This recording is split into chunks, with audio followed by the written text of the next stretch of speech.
Mic check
production.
that black people need to stop lying. Say something. There's three things that black people need to tell the truth about. What?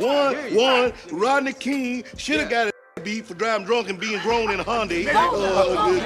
Two, OJ did it. And three, Rosa Parks ain't do nothing but sit her black head down. Ladies and gentlemen, please rise and remove all hats and bonnets for the singing of the Agree to Disagree podcast anthem in honor of all supporters who tune in, all of the Ninja Watchers, and even those who hate watch.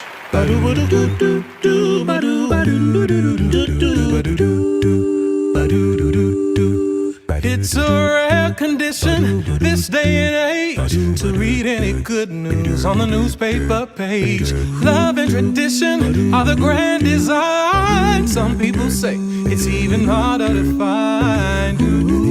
Well, then there must be some magic clue inside these gentle walls. 'Cause all I see is a tower of dreams. Real love bursting out of every scene. As days go by, it's the bigger love of the family.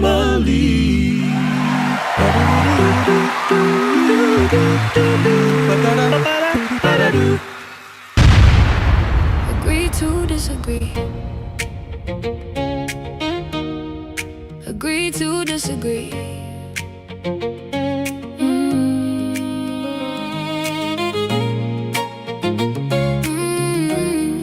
Agree to disagree. You see it one way, I see it another. Different opinions don't make us enemies, brother. Every point you make, I'll put to the test. A healthy debate always brings out the best. Facts and feelings don't always align. That's why we're here, let the truth define. No need for anger, no need to deceive. Sometimes the strongest move is to agree to disagree. Hold on, let me finish before you decide. There's another perspective standing on this side. I respect your view, but I'm standing my ground. Sometimes the loudest voice ain't the deepest sound. Let's keep it honest, let's keep it real. Challenge the facts, not the way we feel. We don't need a winner every time we speak. Strong minds can still agree to disagree. You got your point, I got mine. different voices, same place, same time. Let's raise the questions, challenge what we see. Every conversation shapes what we'll believe. Speak your truth respectfully. And if we don't agree, we'll agree to disagree. You bring the passion, You bring the proof let's separate opinion from the honest truth We don't need to shout, to make our case. deserve that space. Challenge me, I'll challenge you let's hear it out. and follow through. Different sides, one community. Real conversations build unity. Respect the person, debate the belief. That's how we agree to disagree. You got your point, I got mine.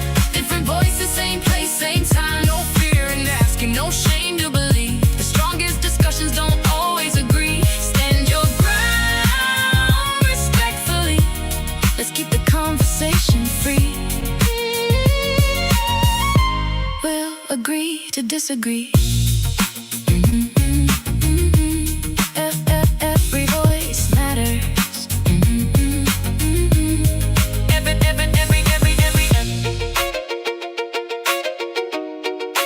Every opinion counts.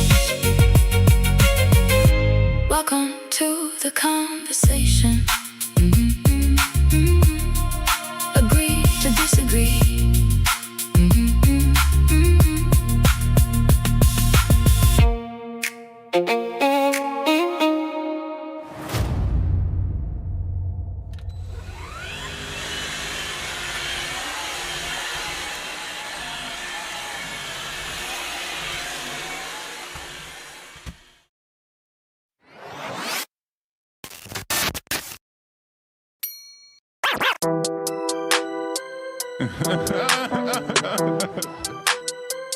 Oh my! Brother, oh my!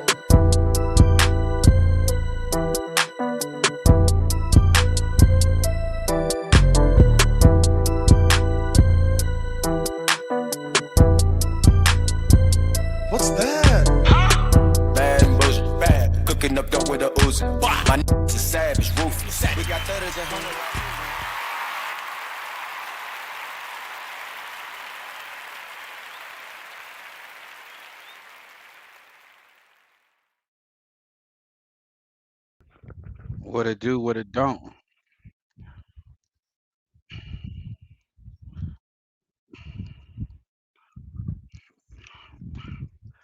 Use the live, boss. Use the live.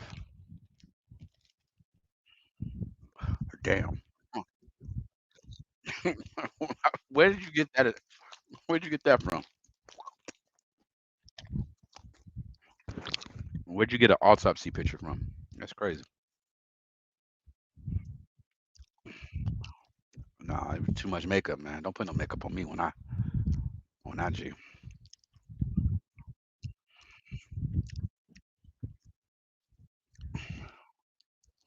Gotta do what you gotta do.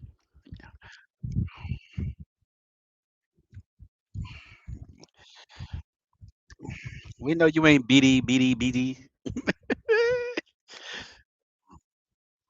with with the stud fade.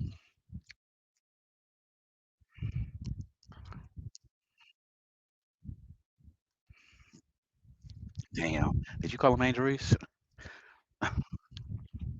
Would you say you're gonna be the first tranny not to make the WNBA?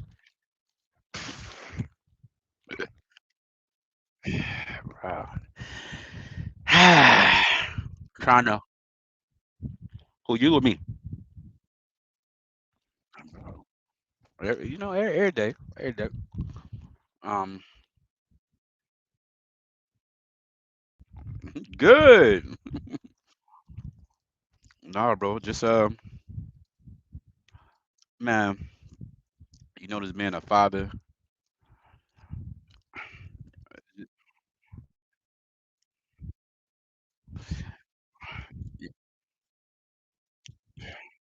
You know what, bro? I, so Hold on, I'm muted the whole time, and you just let me rock out. I can hear you. Ah, you could hear me, but Yeah. they couldn't hear me. So They can y'all hear him? let's re-rack all of that. Hold on, let's re-rack all of that. Can they hear me? Yeah, you could. Chat. Let me know what's popping. Let me know what's popping. What's popping? Yeah, we good now. All right, we back up in here. Sorry about that, y'all. Hey, whole time I'm muted. Whole time I'm muted.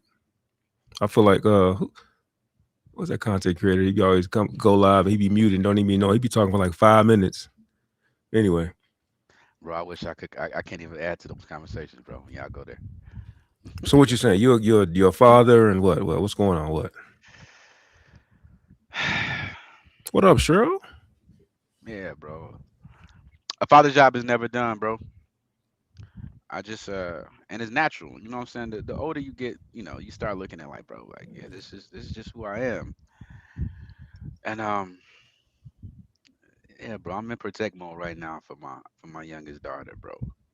And we ain't gonna put nobody out there. Just other family members, bro. Not acknowledging, not even acknowledging, but just not giving reference to just some major accomplishments, bro. Some people just like I think that is an issue too, bro. So I always go back to that the women control the barrier of entry, right? Well, I think Literally, it's yeah, literally, literally, lit- yeah. literally and figuratively. That's what you're really scared of. Well, hold on, hold You on. projecting? Because I remember No, your days in college. Now, come on now, come on I, now. I, I did answer. That's what you I, really I scared answered. of. I answered. No, That's what you I- really scared of. You know, once Wait, you hit hey, that campus, it's up and it's stuck.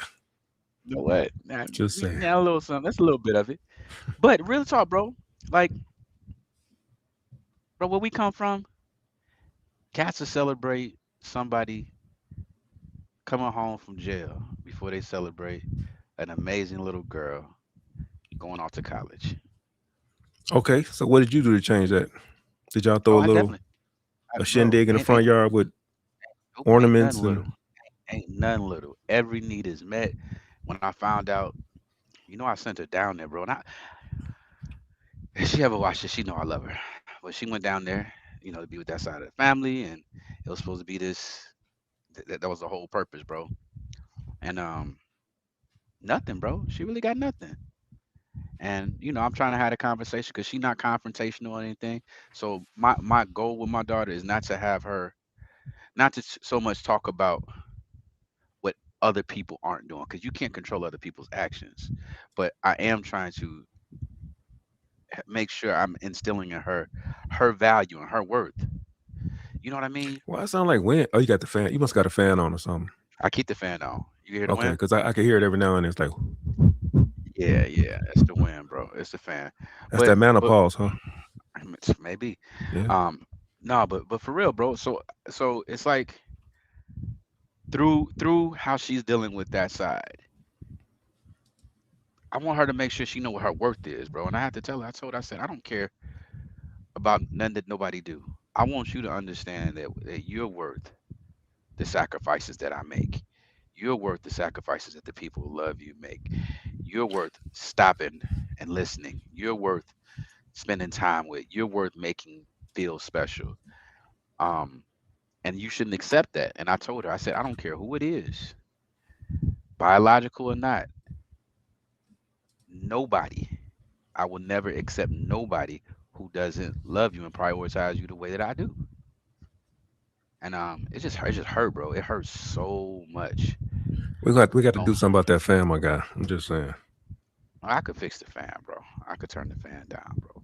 But yeah, that's what I've been working on, bro. So when I found out there was nothing, bro, I'm throwing a whole you dig. She don't even know it. I'm gonna surprise her. She going away on the 31st. So next weekend I'm gonna throw a big ass pool party, all her friends. I got all her stuff that she need already. So I just want her to know I want her to be celebrated. I think our little girls, young ladies, they have an identity crisis sometime, bro. And it comes from not nurturing them young and not, building the self esteem in them, Okay, early and not. let's talk about it. Hold on. You put it out there. Mhm. What do you mean by identity crisis? They hold on. They don't know who they are. Hold on. I'm still talking. They don't know who they are and they don't know their value, their true value, bro. You know what I'm saying? So they'll accept anything. When you go through stuff like that for so long, You speaking real vague. I'm trying to walk with you. bro, Ooh, when ooh, when people when people don't prioritize you, don't prioritize who you are. okay, Uh, you talking about uh, parents? yeah, bro. Okay, because you speaking in code. Because we trying to Cause follow. Okay, I know it's following, but I gotta be sensitive. I got a 18-year-old daughter no, I that get one it. day, I yeah, get I it. don't But I don't I want don't you want to. to out. I don't want you to come off as sounding silly when you being meaningful. I'm just trying to follow. So you're talking about a specific area of need as far as validation. You're not talking about societal. You're talking about Yeah, familial. both ways, bro. So let me explain. I'll paint it out. So my youngest daughter, it's my daughter. Didn't donate my sperm. That's my daughter. Right. She's 18. For the last 9 years, um, anything she wanted to do in life, I supported her. Front row, don't care, whatever. Watched her, and she was chronic asthmatic. I watched her play 4 sports, Mm. got a state championship, right? When the other side of that situation, come every so often, visit for just a little bit. Came to take her to a concert one time, and she was playing in a, semifinal game, basketball game. Never seen her play, and was trying to rush her out, and she couldn't even focus on what she was doing on the court because it was unimportant. You know what I'm saying? Hmm. And I say this to say that the reason why our young ladies aren't responsible with themselves is because I believe the men in their life haven't been responsible with them. They hadn't been nurtured. They hadn't been prioritized. They hadn't been given the attention and support that they need. And, I think we are all resilient, right? So we're going to find a way to persevere and still live through that. But what happens is, and I even talked to her about it, we start to normalize these behaviors and it becomes reality. But they don't understand at a young age that you're normalizing this. Well, there's a void that's missed. There's self esteem that's lowered. You don't understand that. But in your 20s and 30s, you find yourself, and not that this will be the case with her, but you find yourself with Right. multiple baby daddies, a lot of broken relationship. You chasing this thing that you can't really articulate, but it all stems from I don't think what she you were has a missing. void. I don't think she has a void. She has you. Are you worried that a part time influence may override all of the work you put in? Is that what you're worried about? Because I would agree with that. So, bro, that's tough. So I'll be honest. I know who I am, and I know what our bond is, and all egos to the side. I don't ever mind being a father, right? Egos to the side, and me being a father is not to prove nothing that any other man is less. I don't care about that. That's not what I'm on. I'm on this Right. It's not baby a side. contest. Right. Yeah. But I know that no matter how much I do and how much space I take up for the lack, right? It hurts that the person that you look like and you identify as isn't pouring something into you to Hmm. encourage your self-esteem, to support who you are, your thoughts, your dreams. Yeah, like I said, we're gonna persevere, and we're gonna get through. That's what we do. But that part hurts. And you know me, bro. I love violence. And I love violence in the sense that, you know, I'm real protective over the women in my life. So now you can't be around because you hurt the most vulnerable thing I got. Mm, Okay, I see what you're saying. So she's mm, feeling the effects. bro, I'm See, got chat. These are the conversations when you're a step parent. We're not gonna make it a stepfather issue. These yeah, are bro. the conversations that don't get talked about, that get glossed over. Yep. We try to make blended families like this big utopias, It's you not, bro. know, happily ever after thing. But bro, like you said, that child. We said this on other shows, podcasts. I don't care how picture perfect that blended family is. There's always that one child that does not have their other half. Yep. They're sitting there wanting and wondering and yearning and wanting something that's missing, and they can't identify it. And Yeah. you, as a fill-in parent, you pouring everything. I mean, you overthrowing, pouring everything in, trying to keep everything straight. But there's still a part of that person that's missing that needs to be fulfilled. And maybe it's not something that need to be fulfilled. Maybe they don't need to be hurt, right? Because That's it. some kids know how to turn the page and be like, all right, it's whatever. Yeah, bro. And they don't know they're being hurt. So that's abuse. Right. Now, now let me tell you the levels of a step parent. And as a bonus parent, I don't even, bro, I can't even say it. However we But want it is what it is. If we say bonus, yeah. everybody knows what it is. So you can say So bonus, step, blended. so let me tell the story from this side. I'll never judge who he is because it's not for me to judge him, Right. right? It's for me to protect her and support and nurture that relationship that they have because it's what's most important for her. So it's one thing to understand, okay, we different. We go about things differently. We do have a common goal because we want the best for her, but we go about things differently. I can judge the man that he is, but it's not my place. So I don't cast that on her. I don't cast that on him. Where I draw the line is this: when your actions, and you know what, I've forgiven, not that I'm supposed to, but I've in my personal space forgiven what I think he should be, and I'm cool with it because I understand he's his own human. He got his own life that he's trying to figure out himself. Nobody's perfect, but where I draw the line at is that when my baby's hurting and you don't acknowledge it, when I know that she's helpless, I know she's vulnerable, I know that she's not going to be able to articulate it to you, and I see the residual of that, I take that personal, bro. So my favorite two words, on site.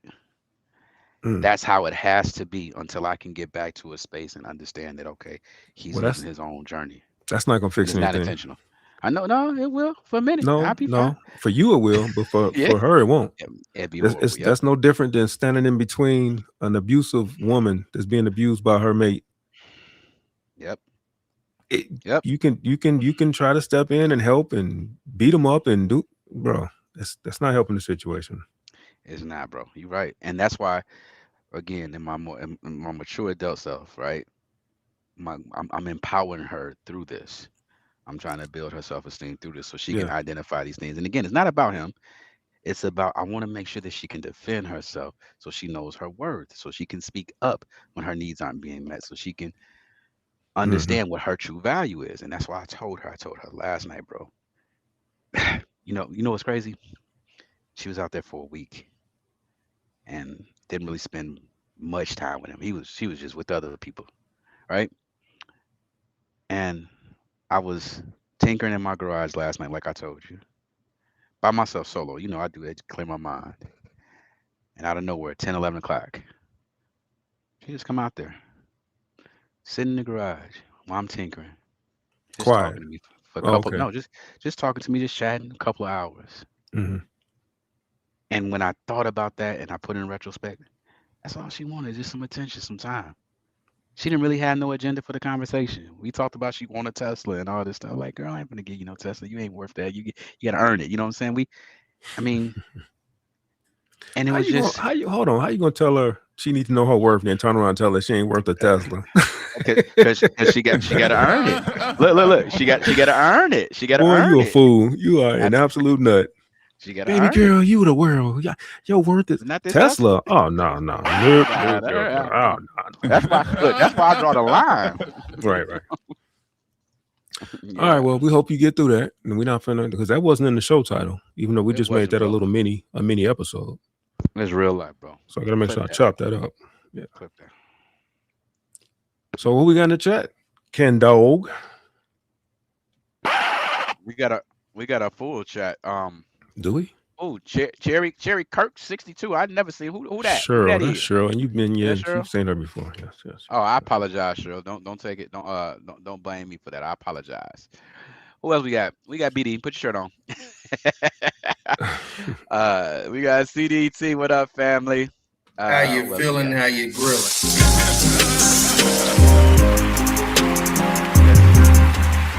That's cool. We got Boss Kobe. What up, L Dog? Hold on, I gotta get Who else? CDT.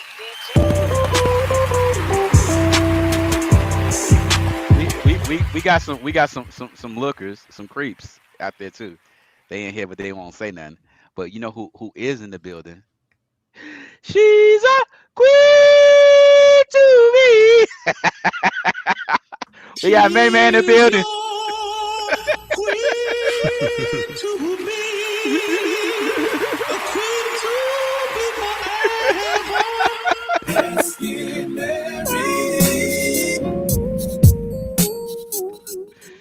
All I'm gonna say, May, is the original is so much better than the remix. I am the original. Mike remixed it. So that was one of the What up, songs we Rachet? played at our wedding. So I had to put that in there. I had to put the "Let's Get Married" in there. So that's an inside. That's an inside. She called it. I remember that. I was there. I know you was there, but you I don't was there. remember because when I played it, you was like, "Yeah, what you doing all of that for?" I probably was dry snitching or hating a little bit. Yeah, just a little bit. Just a little bit, because I didn't have the wedding. I didn't get to have all that. It's all right. What's Courthouse. up, YouTube? One time for the one time.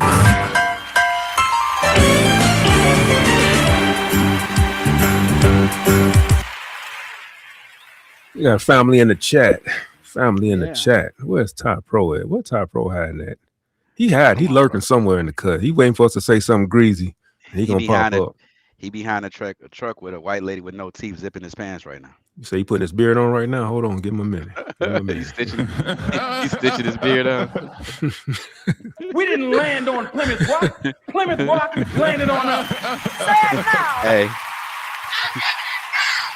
Hey, he emptying his death tank right now with some trailer trash. I know, right? Some juices and berries. Juices and berries. Yep, there it is. Been waiting on that jingle. I finally took the time to go ahead, chef it up, chop it up, flip it up, rub it down. So yeah, we in here. We in here. So we according to the title, we got Tales from the Hood. Tales from the Hood.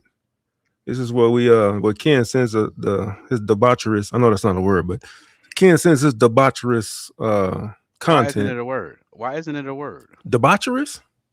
Bro, we could quantify it as a word. Okay, all right then. Say less. Yeah. Who I just that's I want to know that. Who determines what is a word? Every word had to come from something. That's a great question. Who sits in front of the Webster's dictionary? Oh yeah, Yeah. you can go. You can go. All right. Oh, whoa, whoa, Yeah. whoa. Yeah, I Who's don't the know. gatekeeper? Hey, I don't know. Is it a board or is it a certain somebody? Listen, all in favor of debaucherous men the word say I. I. All right. Yeah, it's a word now. Fuck it. We did it. We did that. Just You see like how that, huh? simple that was? Just All like that. right. Say less. Hey, democracy at its best, right? Thank our ancestors for the right to vote. What up, Coach? I'm still waiting on an idea for your drop. What's up with you? What's up with your family? What up, Coach? All right. So, speaking of kids and sending them off to college and sending them off to school, Oh my God. school is back in, y'all. The first day of school pictures are on Facebook. And the women, the moms have shown out. I ain't really seen no dads do no first day of school pics. Not saying it don't happen, but I'm just saying. And I couldn't help but notice the one Ken sent me. And let's see what's going on in the wonderful world of first day of school. Good Lord. Go ahead, mute yourself. Gotcha.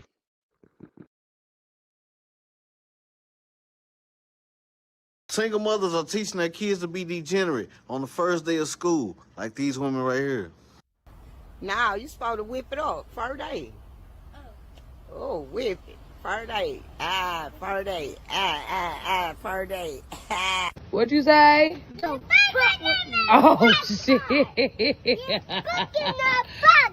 What the? Okay, y'all, what is Gibby? 4th grade. What grade you going to? 4th grade. Okay, 4th grade, 1st grade. Thank you. It's them Barbies.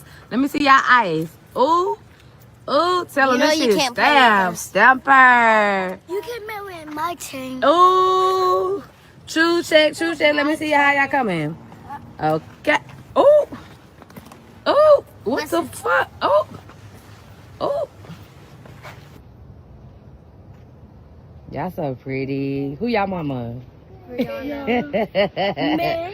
Brianna Smith. I don't know what the fuck type of heart this is. Get that shit up. Y'all do not love each other. What else y'all gonna do? What else y'all gonna do? What else y'all gonna do? What the fuck? Get your ass off that fucking floor, bro, before you piss me off. Okay. Walk. Attitude. Ooh. Walk out. Ooh. Attitude. Ooh. Walk out.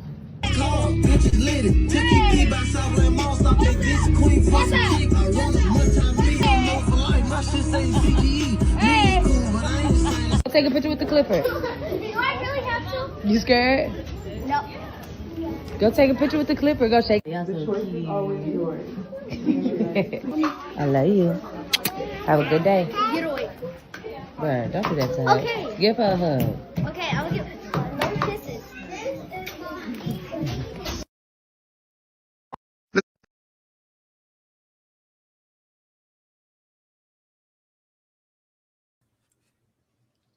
Like Coach said, that wasn't even really that bad, actually. Now that I watch it 3, 4, 5 times. But what I did notice was, look at Ken, he got that. Like what? What I did notice is you could take a person out the hood, but you can't take the hood out of a person. Because I noticed that driveway was fly. My driveway all cracked up and bogus. They had nice cars in the driveway. Everybody was dressed to the nines. You know what I'm saying? The house was decent. But the activity was, just saying. What say you, Ken? Since you sent it to me, what was you thinking? Besides mothers are the first teachers of society.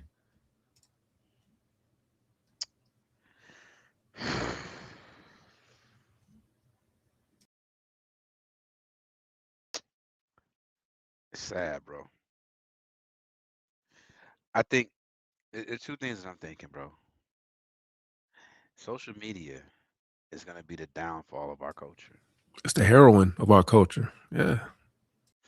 because it does a couple things. Now, I will always say that I can understand and empathize with some of the actions, but everything that you do doesn't need to be cast out. Because what happens is, because social media, you can control what something looks like. You can paint it up, you can make it look good, you can control the comments, you can control all this stuff.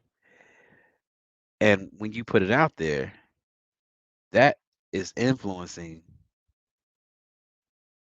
people to think that this is right, this is good, this is justified. First off, I think it's crazy to exploit your children um like that, just to put them on the internet. I'm not for Oh, you mean that. for likes and views? Yeah, I'm not for Yeah. doing that. Um, I'm definitely not for like my little girls cursing them like that. Get the fuck up off that motherfucking floor. Like, I'm not for that, bro.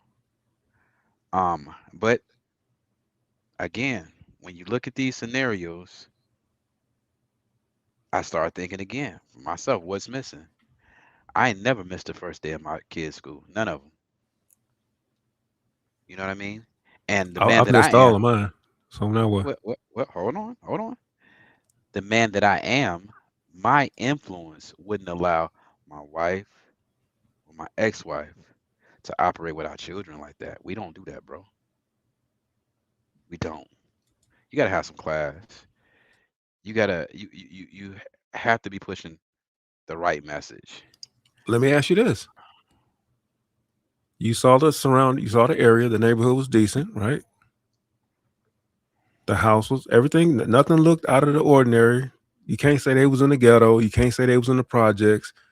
They was in a nice middle class situation. I, bro, it's about social economics, not just economics. See, like you said, just because you got coin, it doesn't speak to your character.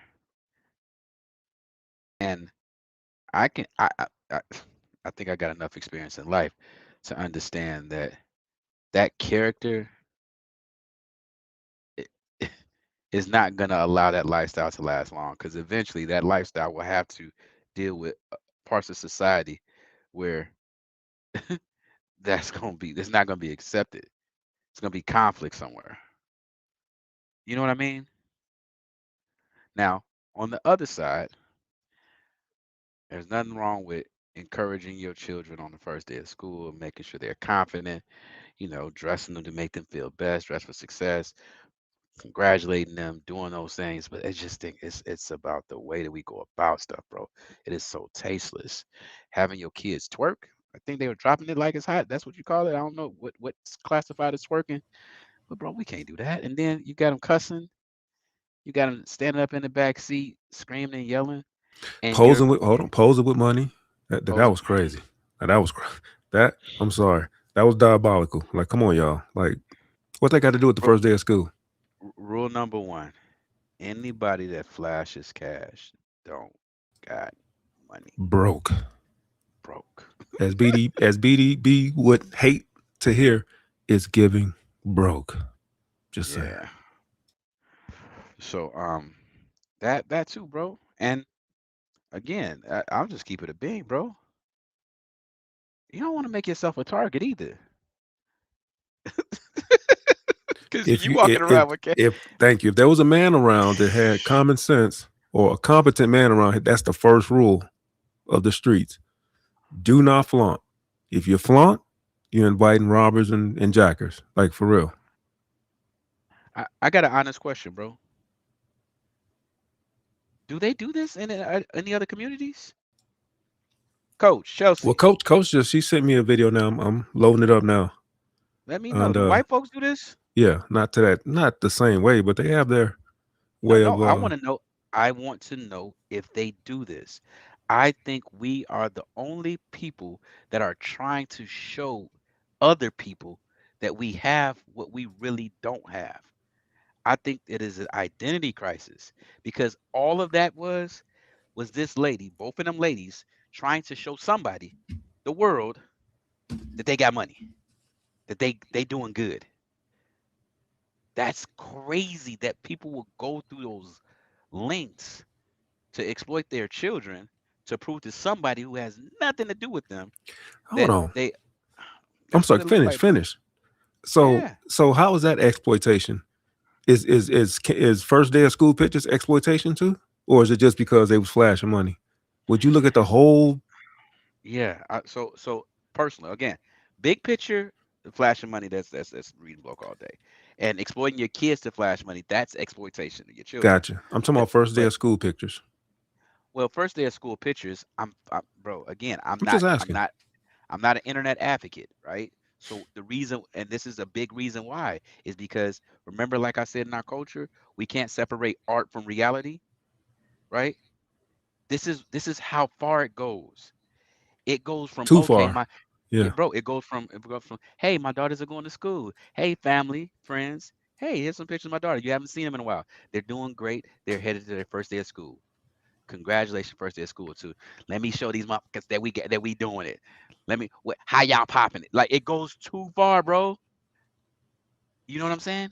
I don't think it's Let just me. our community though. I'm just saying there's scripture that says, that talks about the showy display of one's Right. resources, and I don't think that's race specific. But I get what you're saying. Yeah, and again, I cannot speak to any other communities specifically inwardly, right? I can speak to what I see outwardly, but I've never been involved in any other communities. You can't use my comb. I can't bring you home, bro. You know the rules. But it's just crazy though, bro. What?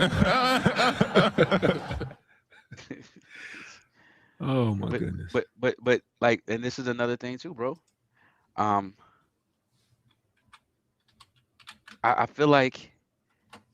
I feel like these women, because there were two women These voices that I mothers. heard that was Hmm. I don't know what they. I know they was women. Hopefully, identify as women or identify as mothers. I think what they were doing was they were doing that for them. You know what I mean? It didn't I don't like know. We don't have kids on the panel, so we don't know if they really care about first day of so school pictures so and looking back memories, and so I don't so know. hold on. Let's look at these little kids, right? First off, the two kids with the money. Kids, like in general, kids don't care about money like that. They just You want see the how bro was kids. standing there? He was standing there like Like, what am I doing? Like, really? Yeah.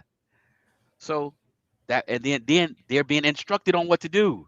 They don't even know what to do in these they situations. coaching them. I'm just Sorry, trying to be a coach. No pun kid. intended. Yeah. I'm just trying to be a kid. So it's just crazy, bro. And I hate So that. chat. Here's another example of mothers being the first teachers of society. This is exhibit A. Whether it be positive or negative, here the exhibit A is what I'm saying. That's interesting, bro. So let me ask this question. What's up? As a man, assuming we were single, would we be interested in a woman that operates like that with their children? Of course not, because you don't have control. No, Yeah, bro. absolutely That's not not. attractive. That's not attractive, bro. I don't think they care though, because it looked like she's doing well for herself, don't it? Well, I saw a charger in the driveway, so we. That's doing well. Oh, the Consum- charger. Yeah, yeah, I we mean, got it. compared to We got it. let's not get Yeah. bougie now. Let me shut up. Charger, Tesla, same thing. Nah, same price Mm-hmm. point, same price range. Yeah, don't do that now. Mm, Relax, relax. oh, Don't hey. oh.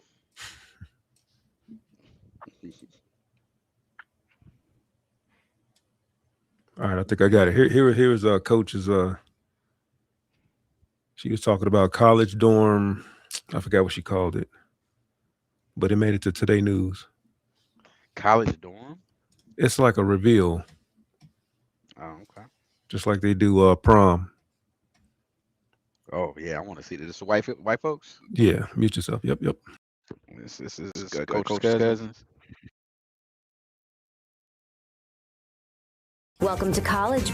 Guys, come to your room. From drab to fab, College Move-In Day is turning into a social media event across the country. Welcome to College, B. This is going to be a blast. The dorm rooms of today have come a long way from college years past. Man, I love being back in the dorms. It's like I never left. Throw up a David Copperfield poster. This could be my room. From custom neon signs and monogrammed everything to floor-to-ceiling coordinated decor and even popcorn machines in place of microwaves. It counts as a kitchen appliance. Leaving some parents in disbelief. Do you have Martha Stewart on speed dial? Just how? But sky's the limit for some students designing their home away from homes and their back-to-school budgets. The National Retail Federation expects $14 billion will be spent on dorm and apartment furnishings this school year. That's $1 billion more than last year. Dorm hall! But a decked-out dorm room doesn't have to break the bank. Big box brands like Pottery Barn and Target making stylish options and space-saving items more affordable, while interior designers are cashing in on the trend, with the most extravagant services charging up to $20,000. Okay, here we go. Big reveal. Oh my god, oh my god, oh my god. My goodness. Dorm Decor in Alabama has been helping students transform their sterile spaces for more than a decade. They just want to feel like they're loved in their home, and that when they're having a bad day, they can come back to their room and have a good night's sleep. But they do want the Instagram pics. At Nelson University in Texas, roommates Addie, Kate, and Taylor accomplished their mission twofold. How do you both feel like your personalities are expressed in your room? This is so like me. Like, I walk into my dorm every day, like, with just a smile on my face. I'm excited. Like, I love it. I'm excited to come back to our dorm and just, like, hang out in here. It's so pretty. Their dorm room reveal, posted just 1 week ago, has nearly 8 million views on TikTok. Does it need to cost a fortune to transform a dorm room? And that's what a lot of people have said, like, oh, how much does this cost? Like, this pillow's from my house, this blanket's from my house, this basket's from my house. And I also made an Amazon storefront, which over 75% of these things in this room is from. So it just depends on, like, how people want to do it. So no matter your budget, here are the latest trends we're hearing from the experts at Dorm Decor. They say color is all the rage, specifically pink, blue, and green. Okay. Gold accents are in, silver's out. And I can only imagine the days of futons in college dorm rooms. Futons? Those are done. Not cool. Not in.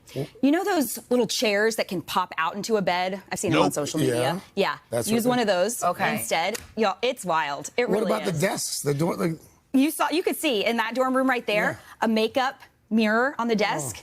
The experts tell us dorm rooms aren't for studying anymore. Go to the library for that. Turn your desk into a makeup vanity. I mean, they could do a whole show like Cribs. Yeah, college. Cribs College. It's all for the gram. It's all for TikTok. But some of these girls just are having fun doing it. It's a good bonding it's a DIY experience. project. Yes, exactly. Yeah. Okay. You got the time and money.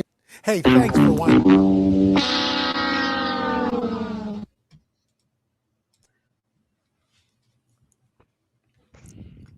Now, when we look at white folks' debauchery, it's like, that was corny. But $20,000 is crazy. When you compare the two, it's like, okay. Ours is more egregious in presentation, but theirs is more costly. Like, my God, come on, bro. So, I'm not going to play the white is right game. Black is wrong. You sure? Right? You sure? I'm waiting. I'm waiting on Ken Crump to do his thug thizzle. I didn't see nothing wrong with that. So that's going back to my original thing. That's how dangerous the internet is, because it encourages idiots to just go crazy. But the two things, they're the same and doing too much. But some of the concerns that I had about the initial video are way different than what I have about this video.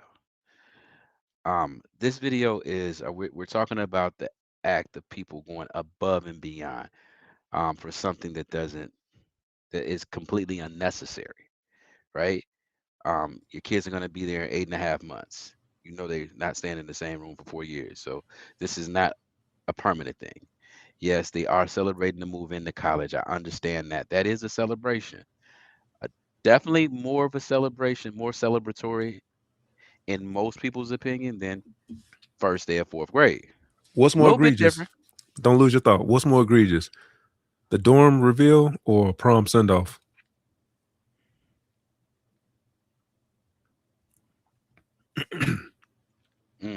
They both have no lasting value. Yeah. Well, so okay, so it's levels to egregiousness, right? The first thing, are we talking about the unnecessary spend? Yes, So we'll start there. both of them are equally stupid financial decisions. Just absolutely stupid financial. Bro, and I do jumping jacks with taxes, and I know you do it too. There's no way to even justify those spends. You can't even 20 yeah, grand. That's yeah. that's tough. That's stupid. So they both make no sense. But I will say this.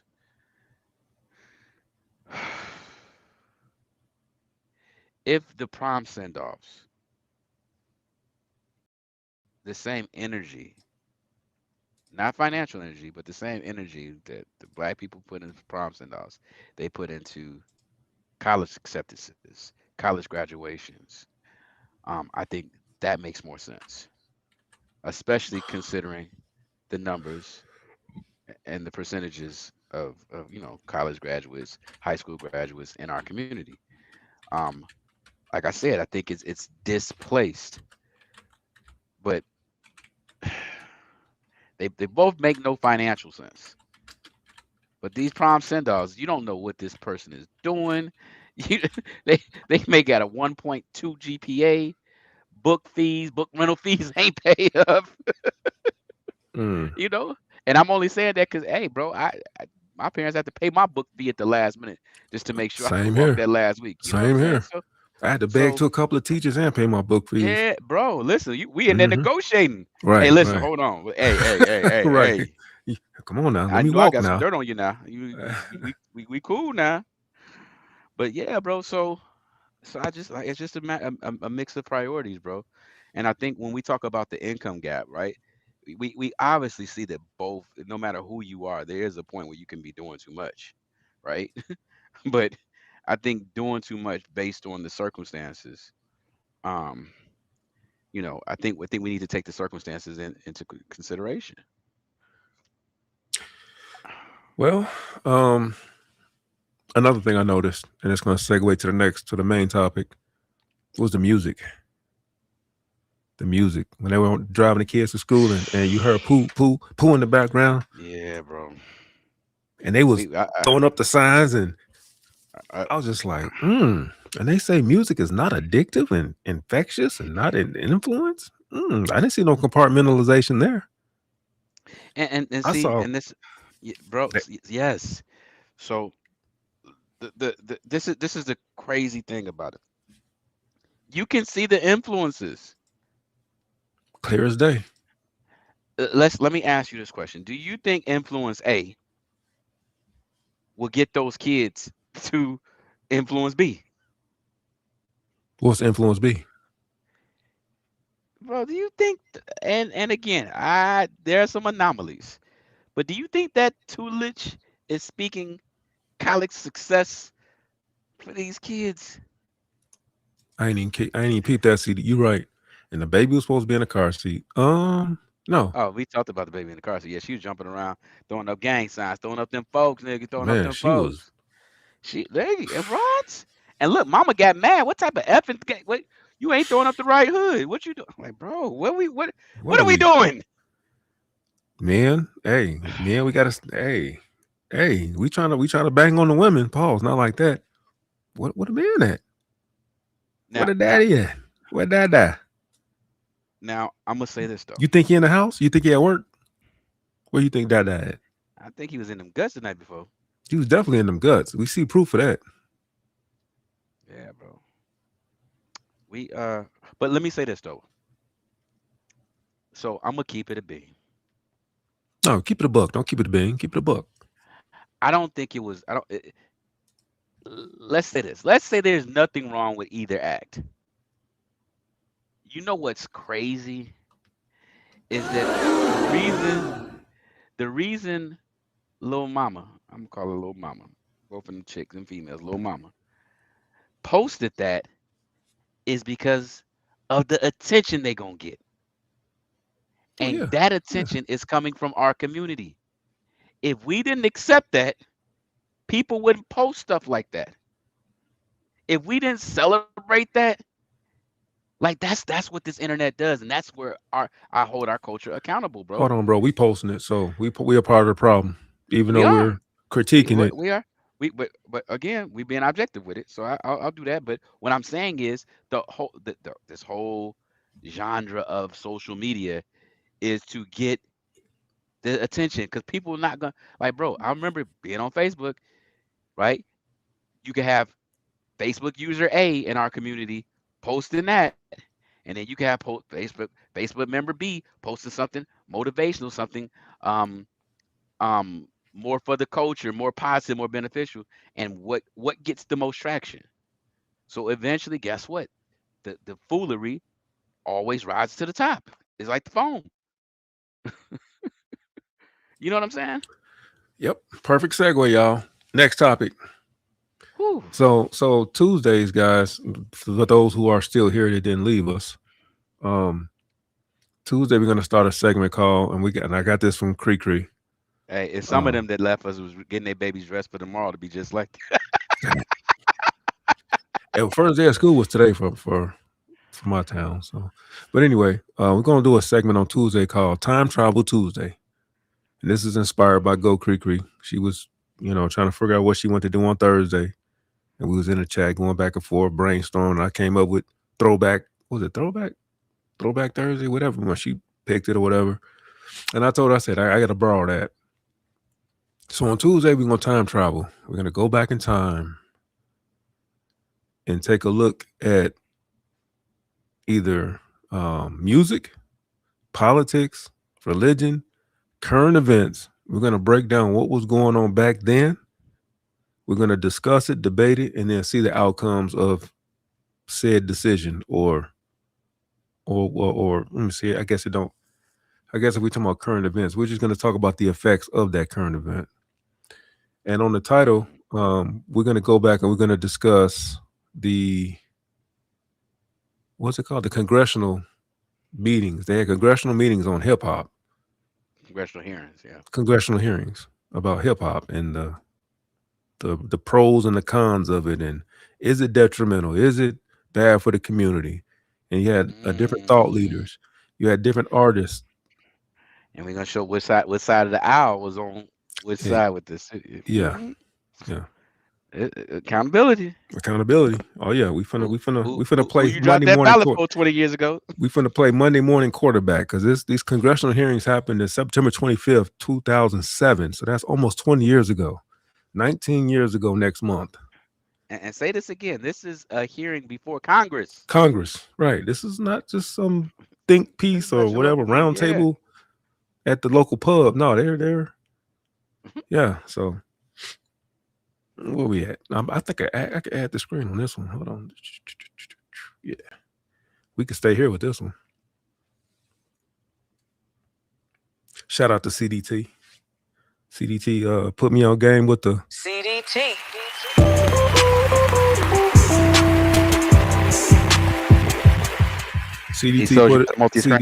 CDT put us on game with the video capture card. So we finna debut the video capture card tonight.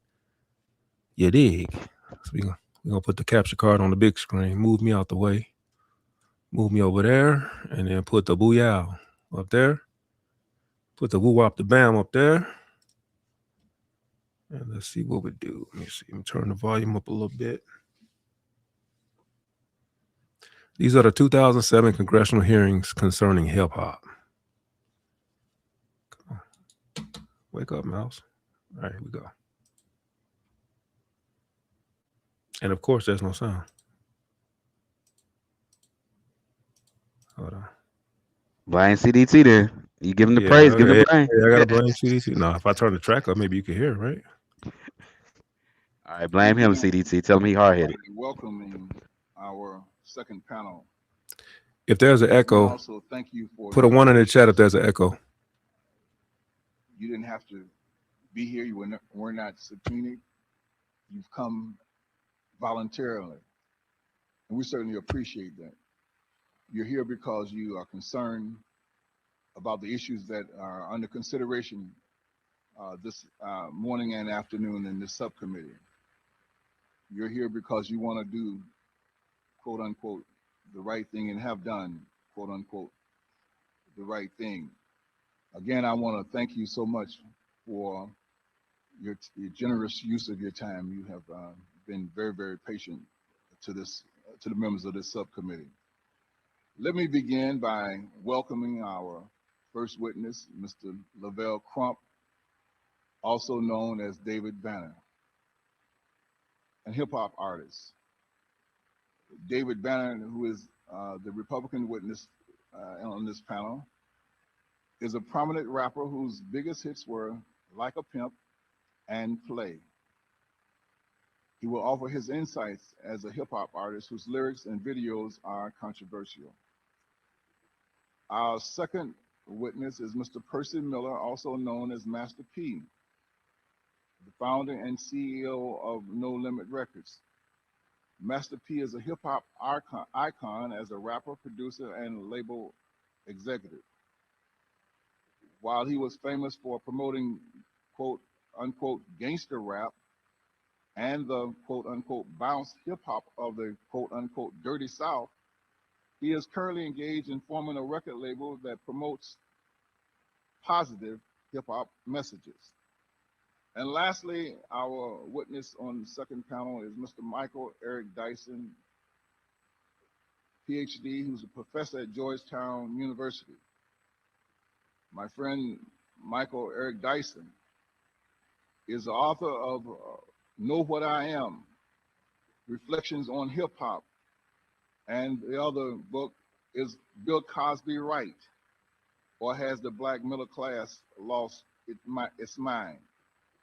Professor Dyson teaches theology, English, and African American studies, and is one of America's premier academic scholars on hip hop. Again, welcome you, and we will open up now with 5 minutes of testimony from Mr. David Banner. Thank you. Good afternoon, Mr. Chairman, Mr. Stearns, and members of the committee. My name is David Banner.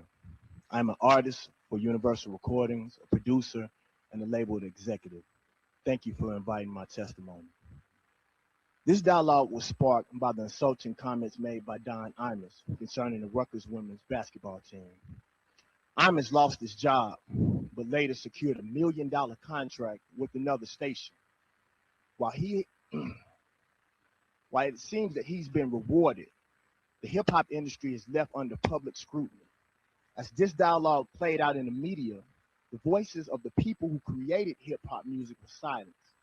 We were not invited to participate on most of the panels, nor given the opportunity to publicly refute any of the accusations hurled at us.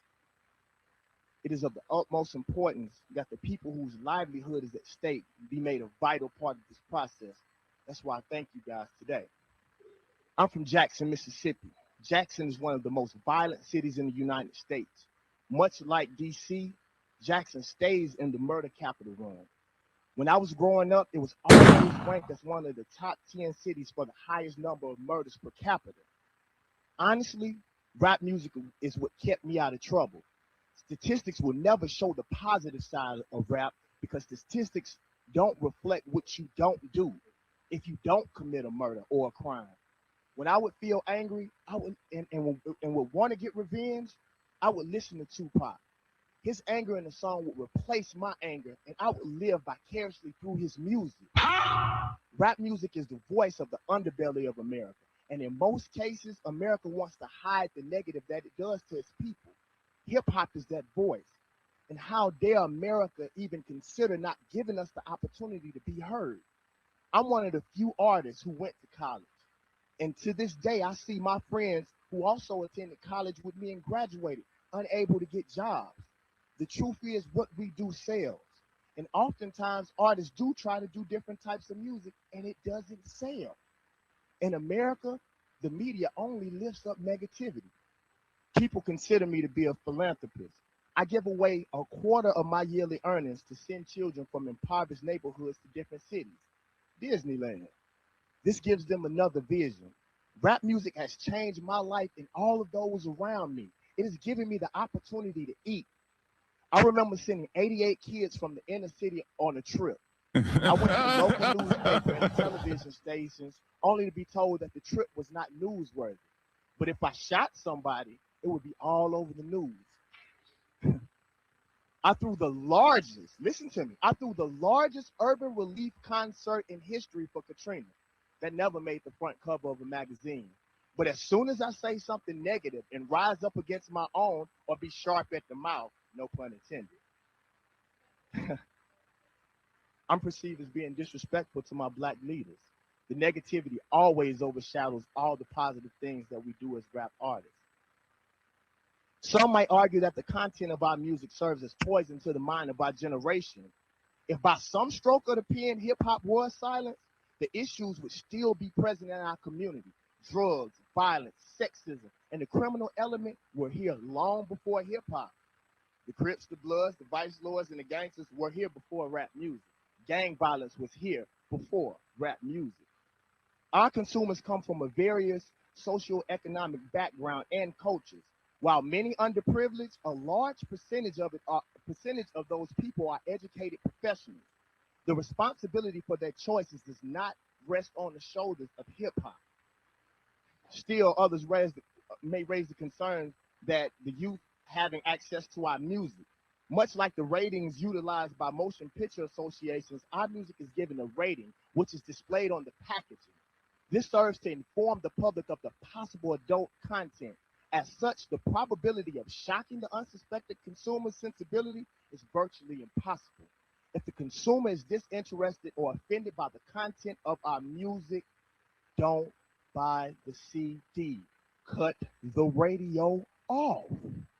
Some may argue the verbiage used in our music is derogatory. During slavery, those in authority used the word nigger as a means to degrade or emasculate. There was no push for censorship then. The abuse accompanied by the label nigger was forced and internalized. We had to internalize it. This made the situation easier to digest. Our generation has since assumed ownership of the word. And now that we capitalizing off the word, now they want to censor it. That's amazing to me. Wow. The same respect is not often given or extended to hip hop artists as those in other areas. Stephen King and Steven Spielberg are renowned for horrific creations. These movies are embraced as art. Why then is our content not merely deemed horror music? Mark Twain's literary classic, Huckleberry Finn, is still required reading in our classrooms across the United States. The word nigger appears approximately 215 times. While some may find this offensive, the book was not banned by all districts because of its artistic value. The same consideration is not given to hip hop music. As consumers, we generally gravitate to and have a higher tolerance for things that we can relate to. As such, it is not surprising that the spirit of hip hop is not easily understood.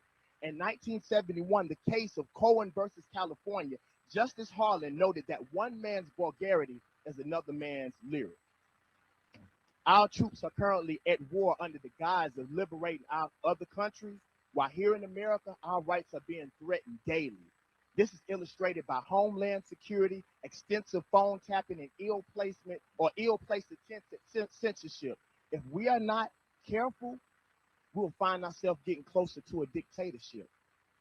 And in closing, traditionally, multi-billion-dollar industries have thrived on the premise of violence, sexuality, and derogatory content.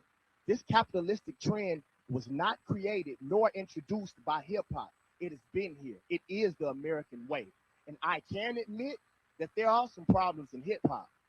but it's only a reflection of what's taking place in our society. Mr. Crump, would you please bring your... Oh, yeah, this is the last sentence. Okay, last sentence. Can I go back, because this is very powerful? I can admit that there are some problems in hip-hop, but it is only a reflection of what's taking place in our society.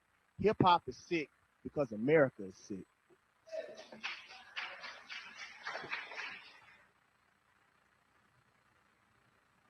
What say you?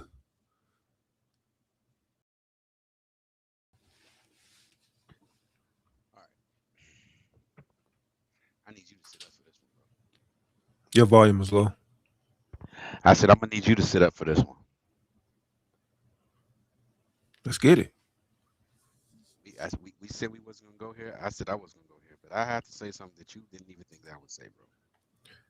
Again, your video, your sound is low.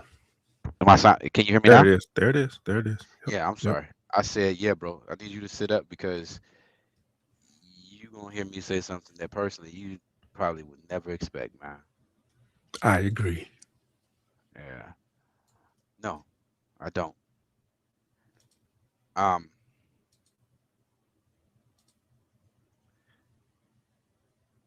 We lack a moral compass.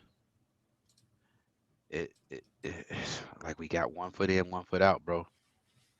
And the only thing that I can think that has some type of consistency and interest in that is religion, bro. Because it gives guidelines, bro. Say that again. Religion. Mhm. Because it gives some type of guidelines, bro. But like, I never hear you say that, but all right. Continue. bro, because just I hear everything that David Banner is saying, and I understand the strife. Mm-hmm. I understand the points that he was making, but that does not justify the promotion of what's wrong.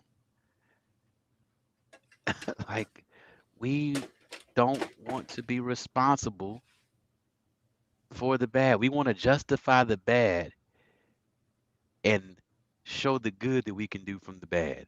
That's like saying, I unalive 12 people to feed 15. I did What what I about had the to do. 12? Yeah, yeah. Let me tell you what that really is. That's what happens in the hood. I'm selling dope to feed my family. I was just getting ready to go there. Yeah. And like you said, I understand everything you said. We can identify. He made some valid points, but he came across as a poetic crybaby. Yeah, bro. Like we pointing the finger at over there. Once you start pointing the finger, there goes the accountability. Yeah. You're saying since America is nasty and America did us this way, then excuses. We should be able to, and it's like we just emulating what happened to us. Forgive us. If you got a problem with America, forget America. If you got a problem with somebody, and you're virtuous, and you're standing on your soapbox, and you're punching down and saying, "Bad, shame on you, bad man." You can't turn around and play in the mud, and then say, "Well, he did it too." You can't throw rocks and hide your hand. Either America with 3 Ks, either this is America with 3 Ks or it's not. We can't scream America with 3 Ks and then try to be on the same page with America with 3 Ks and try to justify what we're doing. Like you said, selling dope in the hood.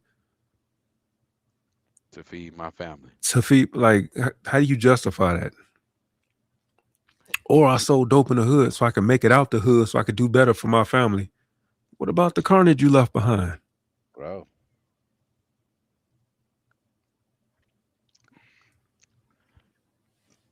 She says definitely not a race. It's definitely not race specific. It's definitely not race specific, but we're talking to us. So we're specifically focusing in on hip hop and rap since it's not race specific now, but in 2007 and earlier in the 90s it was. You know, hip hop was ours. Now it's everybody's. It's up for grabs now. And that's why we're reviewing this, because in 2007 and beyond and earlier, we fought so hard to be able to express And look what we ourselves. got. And look what it is. And look where we are now. So I don't want to cut you off, Go ahead. but I want to interject a point. This goes back to the conversation that we were having with my young homie Ty Pro. When his biggest word, I had to think about what he was saying, bro. Not that I think about this outside of here, but I was thinking about what he said. And he kept talking about the nuance. There's so much nuance. Bro, I'm so sick of that word, because nuance is trying to find all that is saying, I need you guys to listen to find a way to justify so I can No, explain why I'm justifying. That, no. bro, listen, let me Nuance come means full circle. understanding. No. Hold on. Let me come full circle, Go ahead. because I'm talking about, and yes, I know what nuance means, but I'm talking about the context in which it's being used.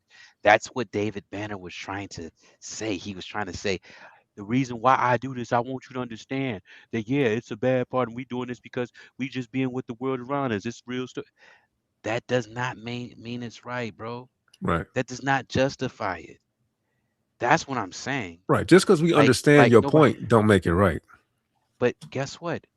We don't have to give empathy to the understanding. We can say, yeah, Right. you didn't come from this. This is what's going on. And that makes no sense for you to talk about doing this very things because you're promoting these things. You feel what I'm saying? So I feel like, again, bro, when you try to bro, every time I see my puppy sleeping, it's too still.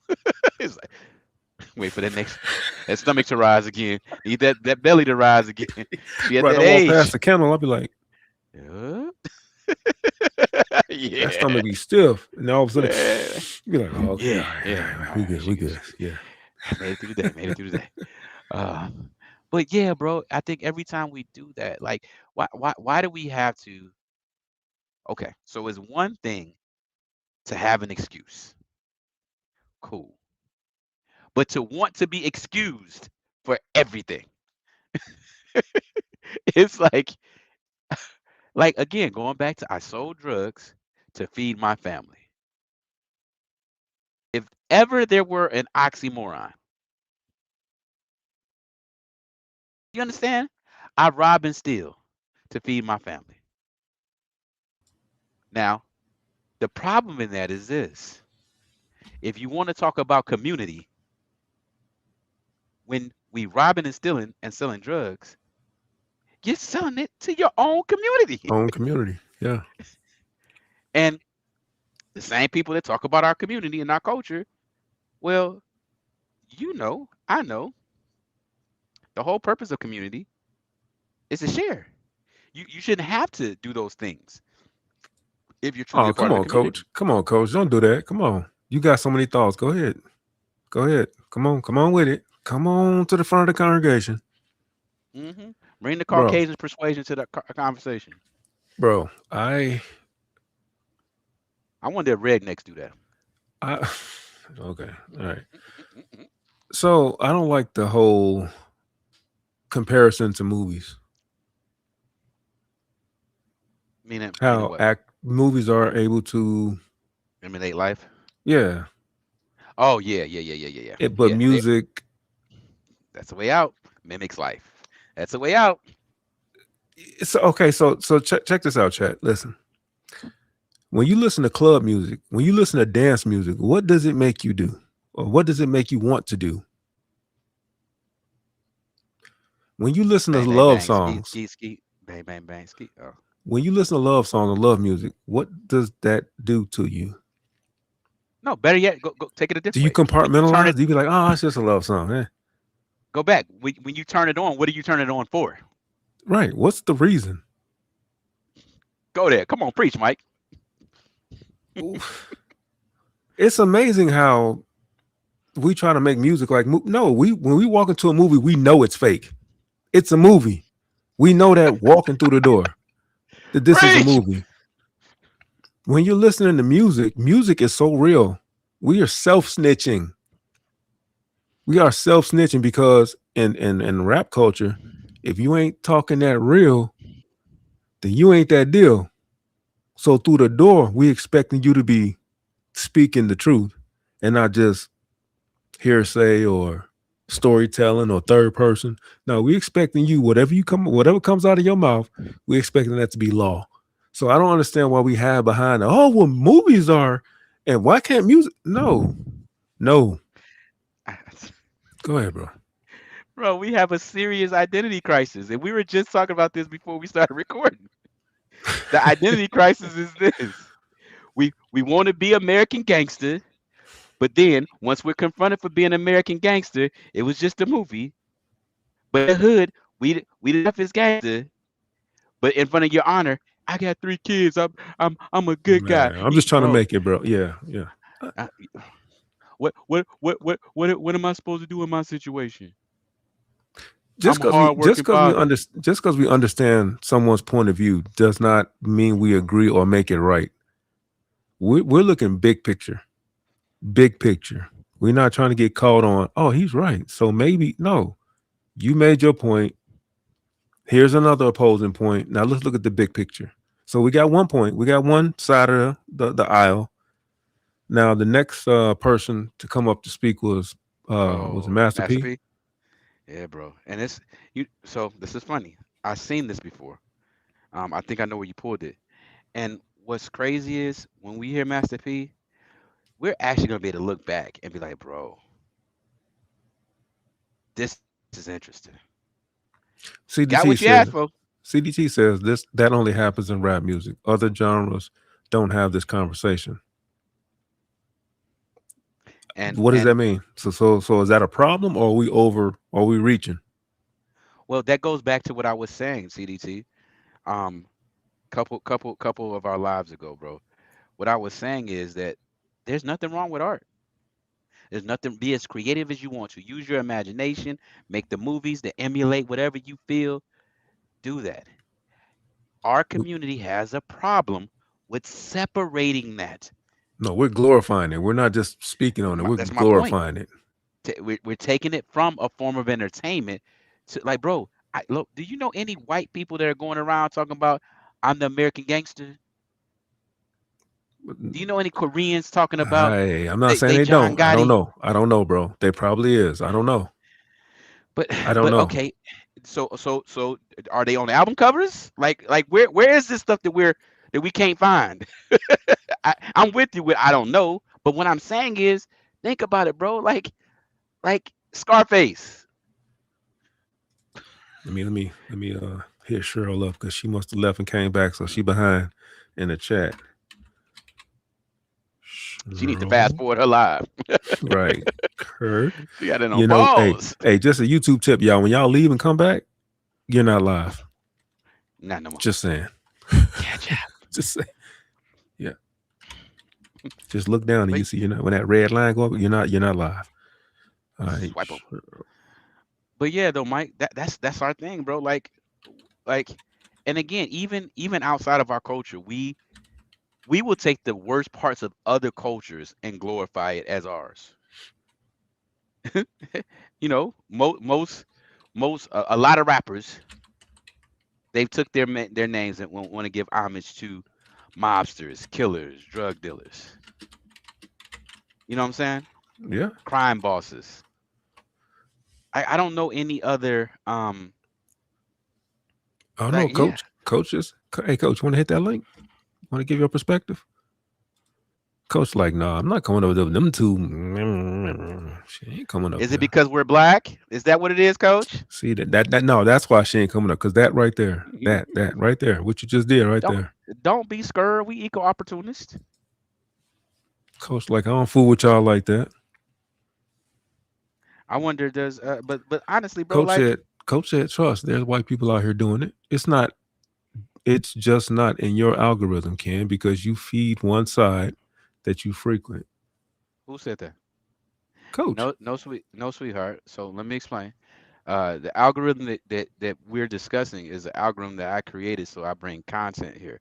I've told Mike before we did this podcast, I consistently will not click on stuff and refresh and Because I don't want to be fed anything. I don't want to be tuned in to anything specific like Hold that. on, you double talking. You are being fed. If you curating your algorithm, you're being fed, right? Well, hold on. I'm talking about. She's talking about the things that are contrast to what we're talking about. That's all I'm saying. I'm Mm. not saying in general. I'm just talking about to specifically what she's talking about. But my point is, where is that? Like we watch world news. I watch world news. I want to see where these things are an issue or an epidemic in other cultures. I just don't see that. And what's crazy is again for us to be the 13%, right? We're the 13%. If the biggest party is 57%, we should see more of the negative influences from that side or other sides. But I just feel like again, that light casts so bright with the things with the worst parts of our culture. Question. And it's hard to escape that shadow. Question. If we're the leaders of entertainment or the go-to, why would that 57% be represented if we're supposed to be the best when it comes to entertainment? Because we've been brought in to be jesters, bro. Okay. We think people laughing with us and are clapping for us, and they laughing at us. We are the entertainment. So that would explain why the 57% is not being represented equally because we're the court jester. And the thing is, we have influence, and look what we're doing with it. Going back to my man in Detroit, when we have the spotlight, we have the opportunity, we have the ears. This is what we choose to put out. I don't want to boil it down to just that, meaning we've got influence, but look what we choose to do with it. No, this is what we're allowed to have influence with. You're just saying if you're Uh, saying we're the court gesture, that means they're allowing you to lead in this category because we're laughing no, at you. no. What I'm saying is, so I'll tell you what my personal perspective is that our culture, the natural origins of our culture, since inception, since we've come to the United States, we've been mocked, right? We've been emulated. We've been damn near studied, right? Our features are different. Um, they, Caucasian people tan because of us. So we are naturally inspiring to other cultures, right? What I'm saying is we don't like it's kind of like having this mega power, right? We choose to use it for and again, not all of us, but the negative things that we choose to use that power and that influence for is what casts the brightest light. We are an amazing group of people, but it's the BS that we do and we glorify and we look crazy for it. If watch this, bro, and let's say Jehovah Witness was the right thing, right? Let's just say that was the Bible was the right thing, and everybody in the community was on board on Whoa, operating. what you mean? Let's just say. Hold on now. Here we go. I like how you tried to sneak that in there. I'm like, hey, okay, let's say I'm not saying it's not. I'm saying let's just say it is. All right. That's agreement. Don't get booty hurt. Pause. Booty. Wow, that was egregious. But what I'm saying is because of our influence, if we all operated in that, everybody will follow suit still. We got to understand the power that we have, bro. And I just don't think we do. I think we just glorify the wrong things. Like for I real, agree and bro. disagree. I agree and disagree. We do glorify the wrong things, but I don't think we just glorify that. We glorify a multitude of things, positive and negative. But the negative is what's The allowed to, brightest light. yeah. The And so we brightest and light. so we run to that bright light. It's like, oh, look, there's a way out. But it's not that we run to it. It's like, okay, Hold so on. this Hold is on. Before you say what you got to say, hold on. We do run to that bright light because when we were a kid, what was the way out of the hood? Sports selling or drugs entertainment. or So entertainment. wherever we saw the light, that's where we ran. But okay, wait. Let's back up. Let's be honest. That wasn't the only way out of school. I didn't say it Guess was. what? I said that's where the light was. So we ran towards the light. No, that's what we chose to be the light. Let's keep it a beam. Let's keep it a beam. Hold on, Mike. We got up every day and went to school. You and I. If we chose to, we could have done just as good as any other race in life. Because from the day that we met and the day that we started, if we followed what we were supposed to do, we had every opportunity to not be a statistic. And everybody with us had those same choices, roundabout, for the most part, right?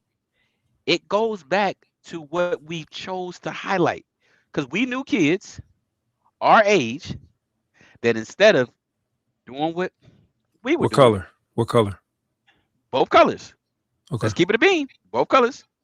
We got some white folks in the slid off, right? So I'm saying the choices, and even in our little group, we had a small group of a decent sized group of us, right?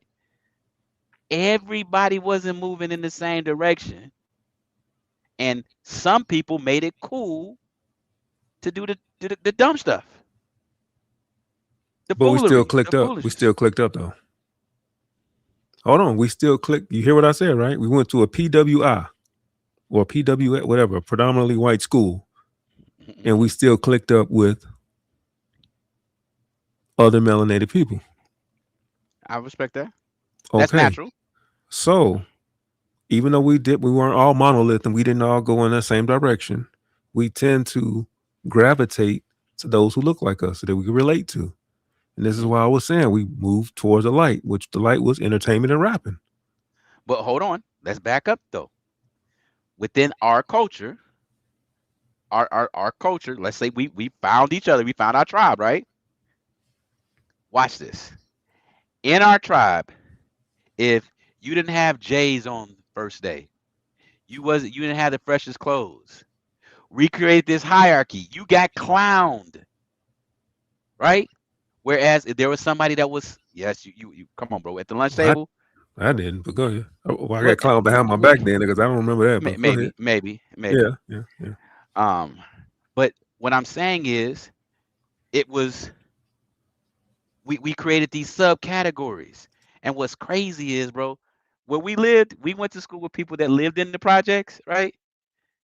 And we didn't live in the projects, but we was real close, right? Close to them, right? Direct And proximity, like we could look out the door and be like, hey, there it is. Hey, we in the projects. right. So what I'm saying is, we had that subculture in our culture, and we was all melanated in that circle, but the trends came from the kids that didn't have.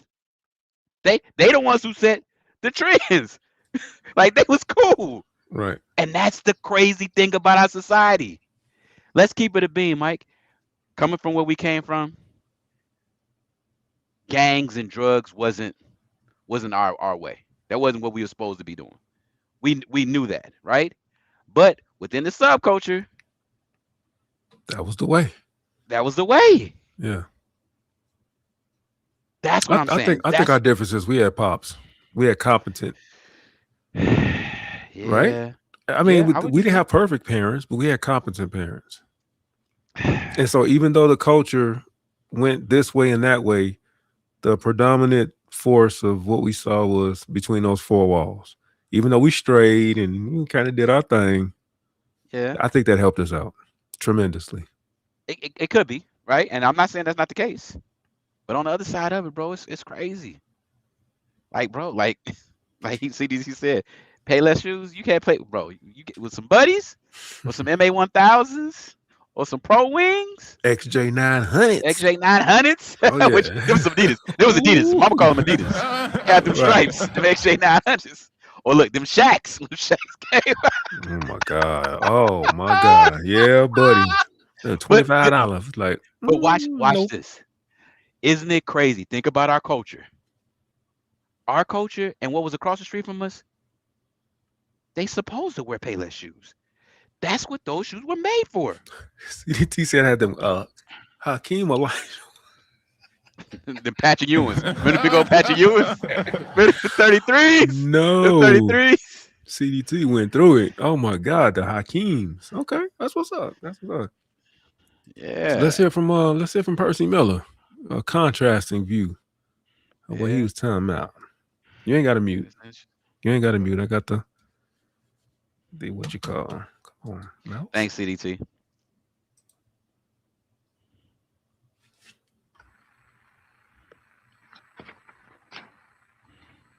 Miller, you're recognized for 5 minutes of opening testimony. Put him large, Thank you Mike. so much for your participation and your overall work. Thank you so much. Allowing me to be here. I'm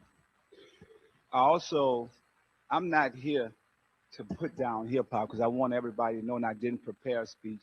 What I'm gonna say is coming from the heart, and I think after we leave today, we should come up with some type of solution. I watched the first panel, and I want to commend David Banner for being here, and I think he's an educated brother, and hip hop is being educated. I think we on the same premises. My whole goals for being here is to preserve hip hop. And I know this is a culture that involved, and I watched the first panel. We talked about society. It's definitely a part of a problem from society, but we are inflaming this problem by not being responsible. And I want to take that responsibility. First, I want to tell everybody here that I was once part of the problem. And hopefully, as I move on in life and I raise kids, I want to be a part of the solution. And the reason why we have such a vivid problem right now is that nobody wants to take responsibility. And I made a lot of money off of hip hop, gangster rap music. That was all I had in my community. So I feel Mr. Banner frustration because people are only looking at the artist. And I'm gonna tell you guys right now, it's not the artist. Because when you look at it in society, I've been on both sides, the business side and on the artist side. And I think that's why I could really explain where we are right now in society. Right now, we stop focusing on the artist because it, to me, in this business, you look at society as a hip hop artist. This is a business. When I watch everybody get up here and talk about this is a financial business. Hip hop is a $4 billion business. But is the artist benefiting from that? No, we can set up things to where the artist is being a puppet and we have puppet masters. So what I'm saying by that is that we stop focusing on each other. And I watch a bunch of these guys go in the back and me and Mr. Banner, I hope after this that this is not a debate for me and him, that we could sit down as brothers and sit down as all these other guys in their business. When they went in the back, they all communicate.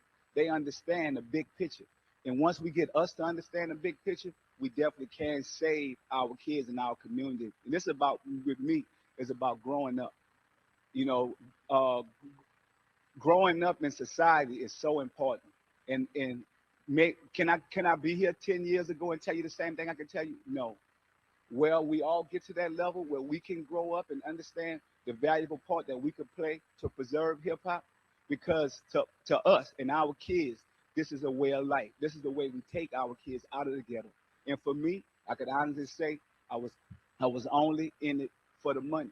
I had nobody to pat me on the back to say, Pete, you could do something else with your life. Think about the music. Think about the content. Kids are listening.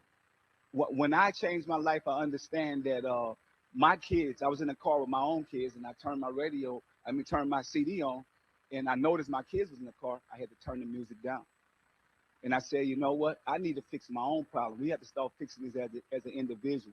And I hopeful after the day, everybody that was on this panel earlier, they all have the same intents. I mean, that we can all communicate and start putting some great property, some great music, some great visuals. I want to meet with these guys and say, you know, what can we do? Let's fix the problem, because even these executives are not the problem. You know, people have to realize Deborah Lee is not the problem. You know, everybody have a job to do. But what I'm saying is, if we start thinking about what we're doing and understand, just like Mr. Banner said, when you look at society, gang violence, 800,000 gang members are formed right now. 25% of the murders and the crimes are committed by gangbangers. And my thing is with my music, I honestly say, music do put you in the mood. I look at my past history music and I say to myself, wow, I was thinking about my own feelings. My brother died, so I was angry. My cousin died. I had 12 other friends that got murdered in my community. So I just made the music that I feel, not realize that I'm affecting kids for tomorrow. And so if I could do anything today and change that, I'm gonna take a stand and do that. I hope this society don't judge me by my past. And one thing we have to, what I have for a solution, that we have to treat the hip hop industry just like the league, like the NBA. I figure we have to form some type of union where we can control, because the executive in this business right now can't control. We could hit these kids' pockets. Anybody that have a money problem say, hey, if you put out this type of music, you don't change or think about what you say, and we're gonna hurt your pockets with it, people are gonna change, because most of these guys are in it for the money. And it is a business. Now, I also want to tell you that looking back at everything that I did and saying, taking this to the next level, us as people, we have to figure out it's a lack of knowledge. It's a lack of knowledge, and it's a lack of vision. Back then, I had no vision. I had nobody to give me this vision. So we start getting with our kids and talking to our kids and figure out how can we give them this knowledge and this vision that we could take our game to the next level, how we could prepare our kids, prepare them for, right now we preparing our kids to lose. That's what the problem, that's why we got so many angry artists right now. We preparing our kids, once they get this money, they don't know about taxes, they don't know about handling this money, they don't know, only thing they know, I watched a lot of guys up here, they are able to transform to other different companies. After it's over with a hip hop artist career, he's going back to the hood. And he's put in that environment where somebody can say, hey, man, you did all this, now you turn your back on us. But I'm not turning my back on my people. I want to help us grow. And I can figure out whatever solution I want to build. And I think if we look at the crime right now, we have to put the facilities up, gangs right now. I want to challenge these executives. I want to challenge the government to say, you know what, let's put up some facilities with a gymnasium in a library so we can teach these kids how to read and how to grow something more than just music. And let's think about the consciousness that we're putting into our music.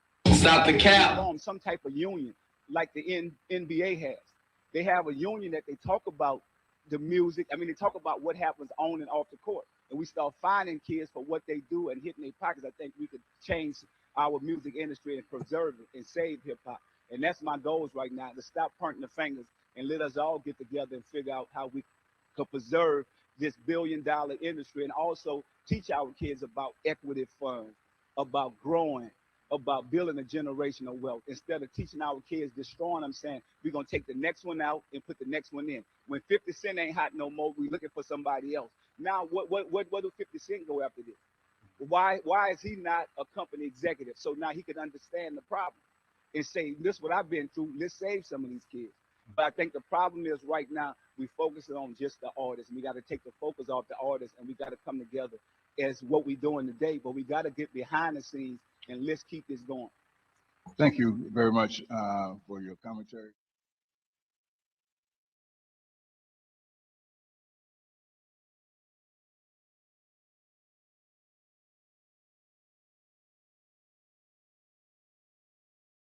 Wow. You don't get Uncle Ben off the screen. I know, right? Man, I got like 1, 2, 3, 4 screens going and 50,000 buttons. So you got to bear with me. We build it while we fly. So what you think about P Miller, Percy? I appreciated the accountability. Me personally, I'm so sick of hearing excuses. But the excuses were valid, but I don't want to hear it because I control this. I control me. I can't say, well, I'm doing this because y'all doing it. I can't do that, bro. I'm not cut from that cloth. I can't. I feel less than a man if I'm saying I'm moving this way because America moves this way. I just can't do it. I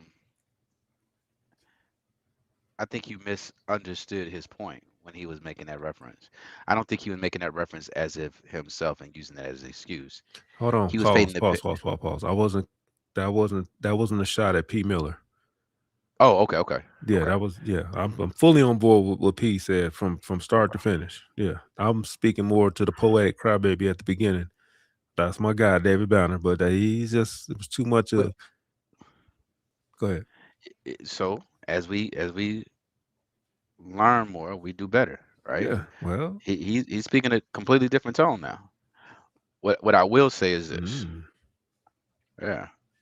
What I will say is this. I got a lot of respect for P. Pause. Oh First and my God, that was egregious. respect for P. Oh, I'm sorry. Go ahead. Yeah, yeah, I get what you're saying. That was funny. That was kind of. I had to catch that one. Yeah, I got a lot of respect for P. Simple fact that he had this conversation. At the time in 2007, he was younger. I think he was in his 30s, right? Um, and he understood the big picture. I think he was trying to figure out how to articulate himself, but I understood Right. what. Right. Yeah, I understood the points that he was making, and I what like he was. I like the way he came off the dome. Pause. He said, "I didn't come here with a script. I'm finna come off the dome," and he did. Yeah. Go ahead. And I think and I think that his intentions are great, bro. But and if you watch, he dissolved No Limit Records shortly after that. He was done making that type of music. He went to films, he went to shoes, he went to everything, right? And guess what? Cereal, Cereal, snacks, yeah, rap snacks, all that. Yeah. yeah. And it cost him the wealth that he was used to from putting out Poison, right? And he got ridiculed for going bankrupt, I'm glad you said right? that. I'm glad you Yeah, called it what it was and what it yeah, is. poison, Poison. poison. Poison. Yeah. And what I say is there's nothing wrong with anything that David Banner's saying or P saying. What has happened is our community again has failed us. Because even as our leader, because at the time he was at the top, he was speaking to what needs to happen. Where were the supporters to try to get on board so that we had a system of checks and balances? What we were going to allow to go out to our community. And Did make you his voice and message the front resonate? line. Let Yes. let let that be the cool thing to do, right? Mm-hmm. Think about this. He's at his peak. One of the most successful, highest earning moguls ever at that time. He is the peak. But guess what the culture said? Hell no, we want to twerk. We want it. And look We ain't heard from how P we've since. aged. Mm-hmm. Well, no, we couldn't because we're like and this is what happened with most martyrs, right? And this is our martyrs because don't nobody else got martyrs. Mm-hmm. They they go out, they ride, they try to lead their people, They get slaughtered. get slaughtered, Jesus. get slaughtered, right? Yeah. And it's all because of the people. Malcolm The died young. collective. You're right. The collective. Yeah. Martin died young, right? Fred Hampton died young. Need I go on? Kevin Samuel. No, I'm just kidding. I'm just kidding, y'all. I'm just kidding. I'm just kidding, y'all. Stop. Chill. But Right, go ahead. I'm listening. my point is, and this is about to be. I hate saying this. It's dangerous trying to fight for a community that won't fight for itself, bro. It's dangerous trying to be a martyr, period. But I hear what you're saying. You're right. And let's keep it a beam, bro. P only got one life. And I said this. He said what I've echoed through many episodes. The biggest impact that you can make on your people is not to be one of them. Guess what? His sons, his daughters, they're not statistics. That's the only effect that he has. The four walls. That's right. The twos and fews that he may have affected along the way. Cool, but we see at large. He spoke the gospel 20 years later. I was going to say, and it lines up today. Worse. Yeah. Worse than where we were. So we can't say we didn't know better. How many artists have there been since P? How many record labels? The Yo Gottis, the we can go down the line. And we're still we even have worse outcomes now. I don't even think our women were as sexualized as in 2007. This is what we fight for the wrong things. We fight for the right to Well, we don't really fight, I'm bro, trying not Mike. to use that word. Do we fight? Self-genocide. Do we fight? We don't really fight. Bro, We we're just in bitch and Congress moan. arguing like, yo, bro, just slap a sticker on it and let us just serve this poison. But I get it. Hold on. But I get it. I'm not saying it like it's foolishness. I get it because this is how America is built. They put a warning sticker on cigarettes. Everybody knows what cigarettes do and what They it financing causes. cancer. But they put that warning label on there and they just like, they justify it with the warning label. So what do we do is minorities? We take that playbook and say, look, well, since you guys are doing that, let us do this. And we'll just put a warning sticker on that. That's what David Banner said. Put a warning sticker on there. And if you just turn it off. Like what? Well, watch this. Do me a favor real quick. Google, how much is the hip hop industry worth today? Watch this. I'm about to throw some knowledge, bro.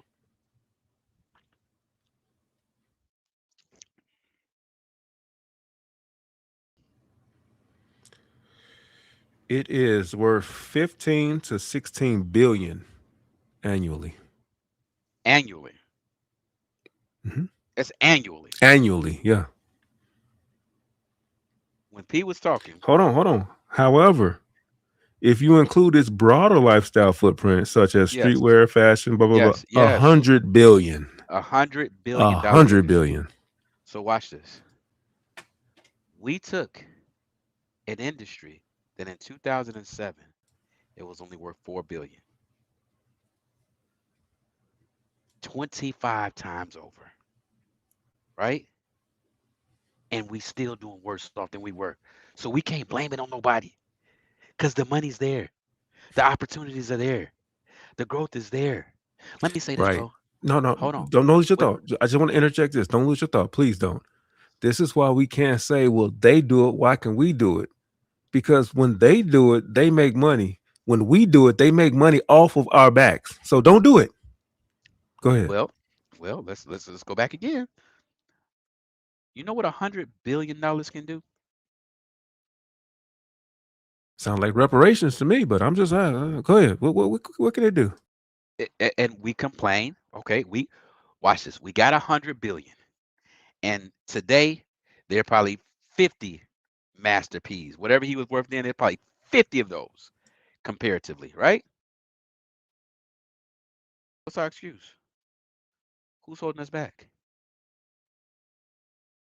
Right? Who's holding us back? It's us. It's a choice. The man ain't doing nothing. We got the money. Like, think about it. How can we say you owe us anything when they letting us make $100 billion? And no, that's they ain't letting us. We're creating that. Yes. We guess what? Somebody woke up and was like, hip hop. We're gonna call it hip hop. Let's create this thing. We created this out of nothing, and it's $100 billion industry. But we complaining about what we don't got. We complaining about hold on, watch this. Think about this. $100 billion. If we take $100 billion in our community and we just invested at a 6.5% rate, do you know nobody of African American descent would have to work? I know. We talk about 40 acres and a mule. That's big picture. We have a problem as a culture thinking big picture. Just saying, bro. No, we don't. No, we don't. Because we live the way we live how we want to, and then blame why we don't have what we want on somebody else. Yeah, Guess what they'll say? That's not big picture though. That's well. Hold on. Let me get there. Let me cook. So guess what? We'll still talk about systematic oppression, right? We'll still talk about Jim Crow. We'll still talk about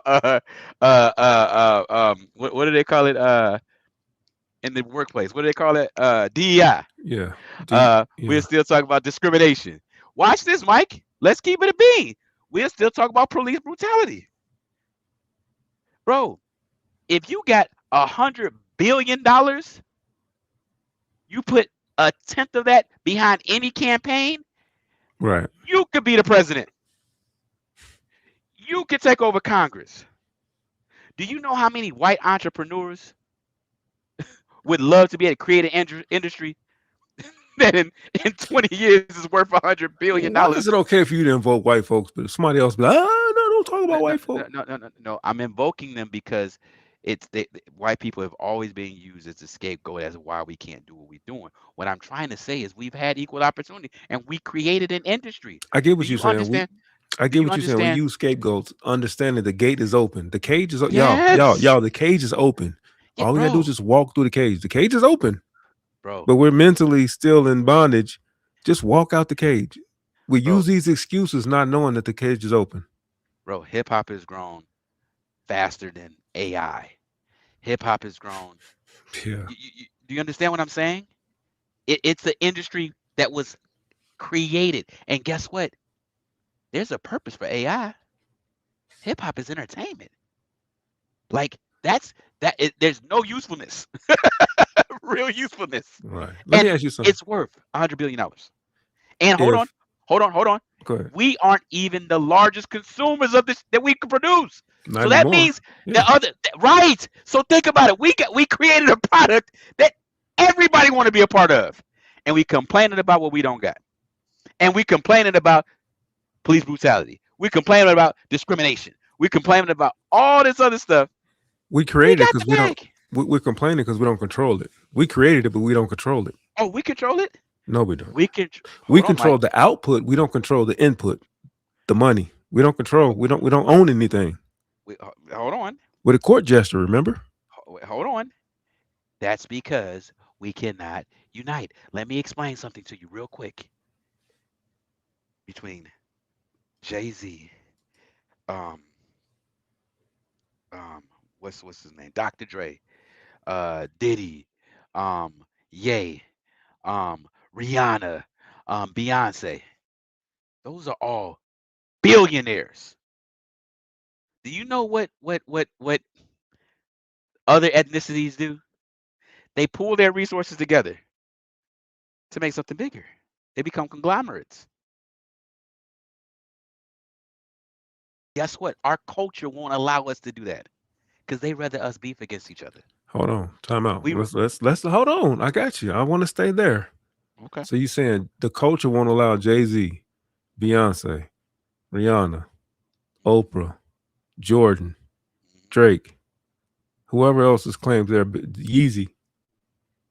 You saying the culture won't allow them to band together and create? No, and let me tell you why. Because we would rather promote dissension. It's well, if you East Coast, well, we the West Coast. If you Jordan, we LeBron. Like it's for everything. Sorry, I forgot about LeBron. He's a billionaire, right. Yeah. Okay, so for whatever one person do, there's a antithesis, right? There's the opposite. So what I'm saying is, we don't like when Master P was speaking about checks and balances, right? Like, man, let's make sure that we putting out stuff to be irresponsible. There's someone like, man, F this. He ain't got no control over me. I'm gonna do. Do you understand? There's no true unity, and that's something that we choose. So okay, I hear what you're saying, but whose lap are you putting this burden in? Are you saying it's the little man's fault because these billionaires not pooling together? No, it's okay. So, or is it their fault because they're not pooling together? So hold on. The billionaires are in our house, right? We're all in the same house. But what I'm trying to say is, we won't get behind anything that's moving a certain way. We'll separate. Rock Nation expanded. Man, if you don't get out of here with that. Boy, if you don't get... I'm talking about... People were hating on Jay when he became president of Def Jam. People were hating on him when he bought Tidal. People were hating on him when he bought the Nets. Like, bro, come on, bro. Let's not go there. Let's not open that can of worms. We can. Jay's a dope dealer, bro. He's a hustler. Like, he's a hustler.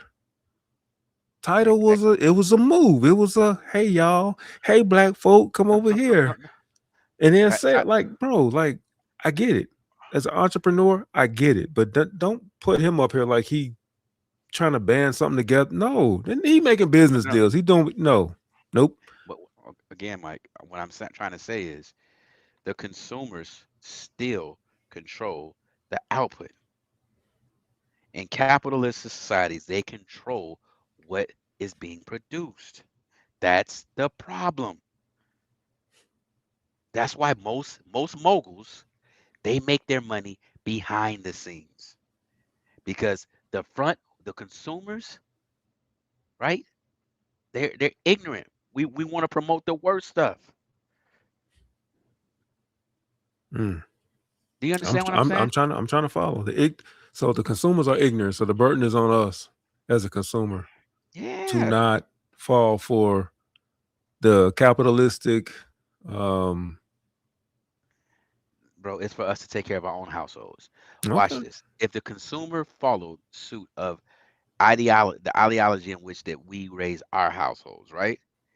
And we demanded certain things, right? So if somebody And those scam you things out were of so promoted. if somebody scam you out of $100,000, that was your fault because you didn't peep the scam.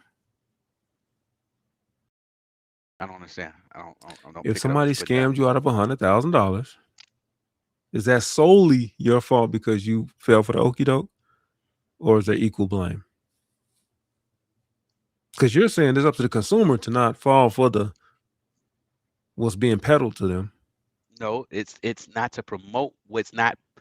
So it's not about what's being peddled to them. Okay, again, as a company, What's up, 3 a.m.? I'm gonna catch a replay what because I up? saw you was live.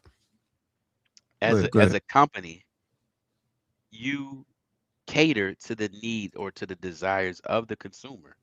What I'm saying is, again, we're popularizing the worst parts of our community, the worst parts of our culture. That's what's being monetized.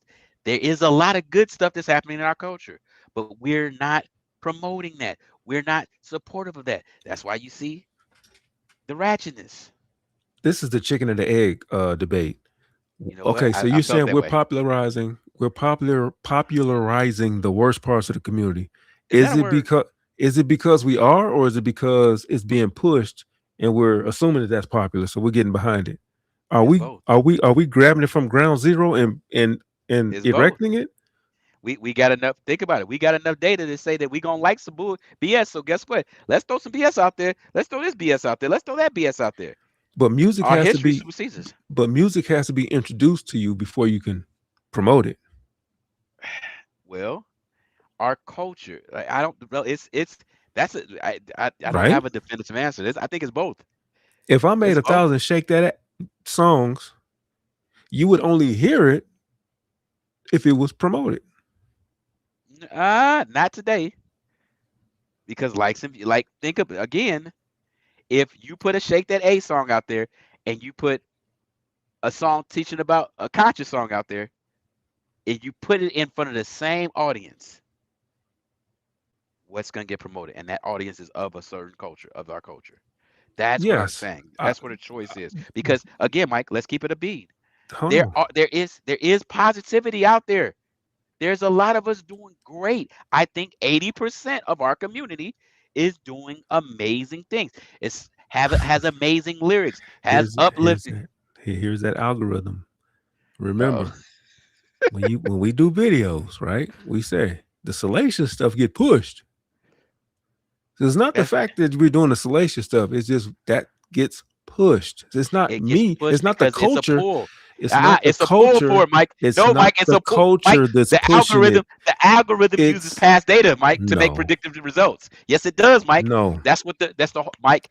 The algorithm starts with a blank slate and it watches, it observes.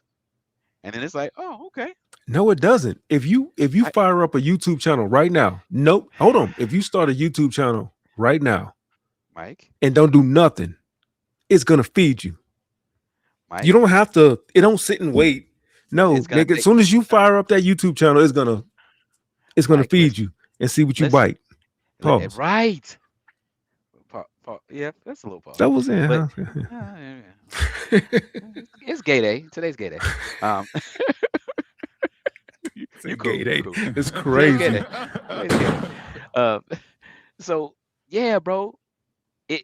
And I think we're both right because the algorithm is designed because okay. So first off, let's talk about there's two main purposes of the algorithm.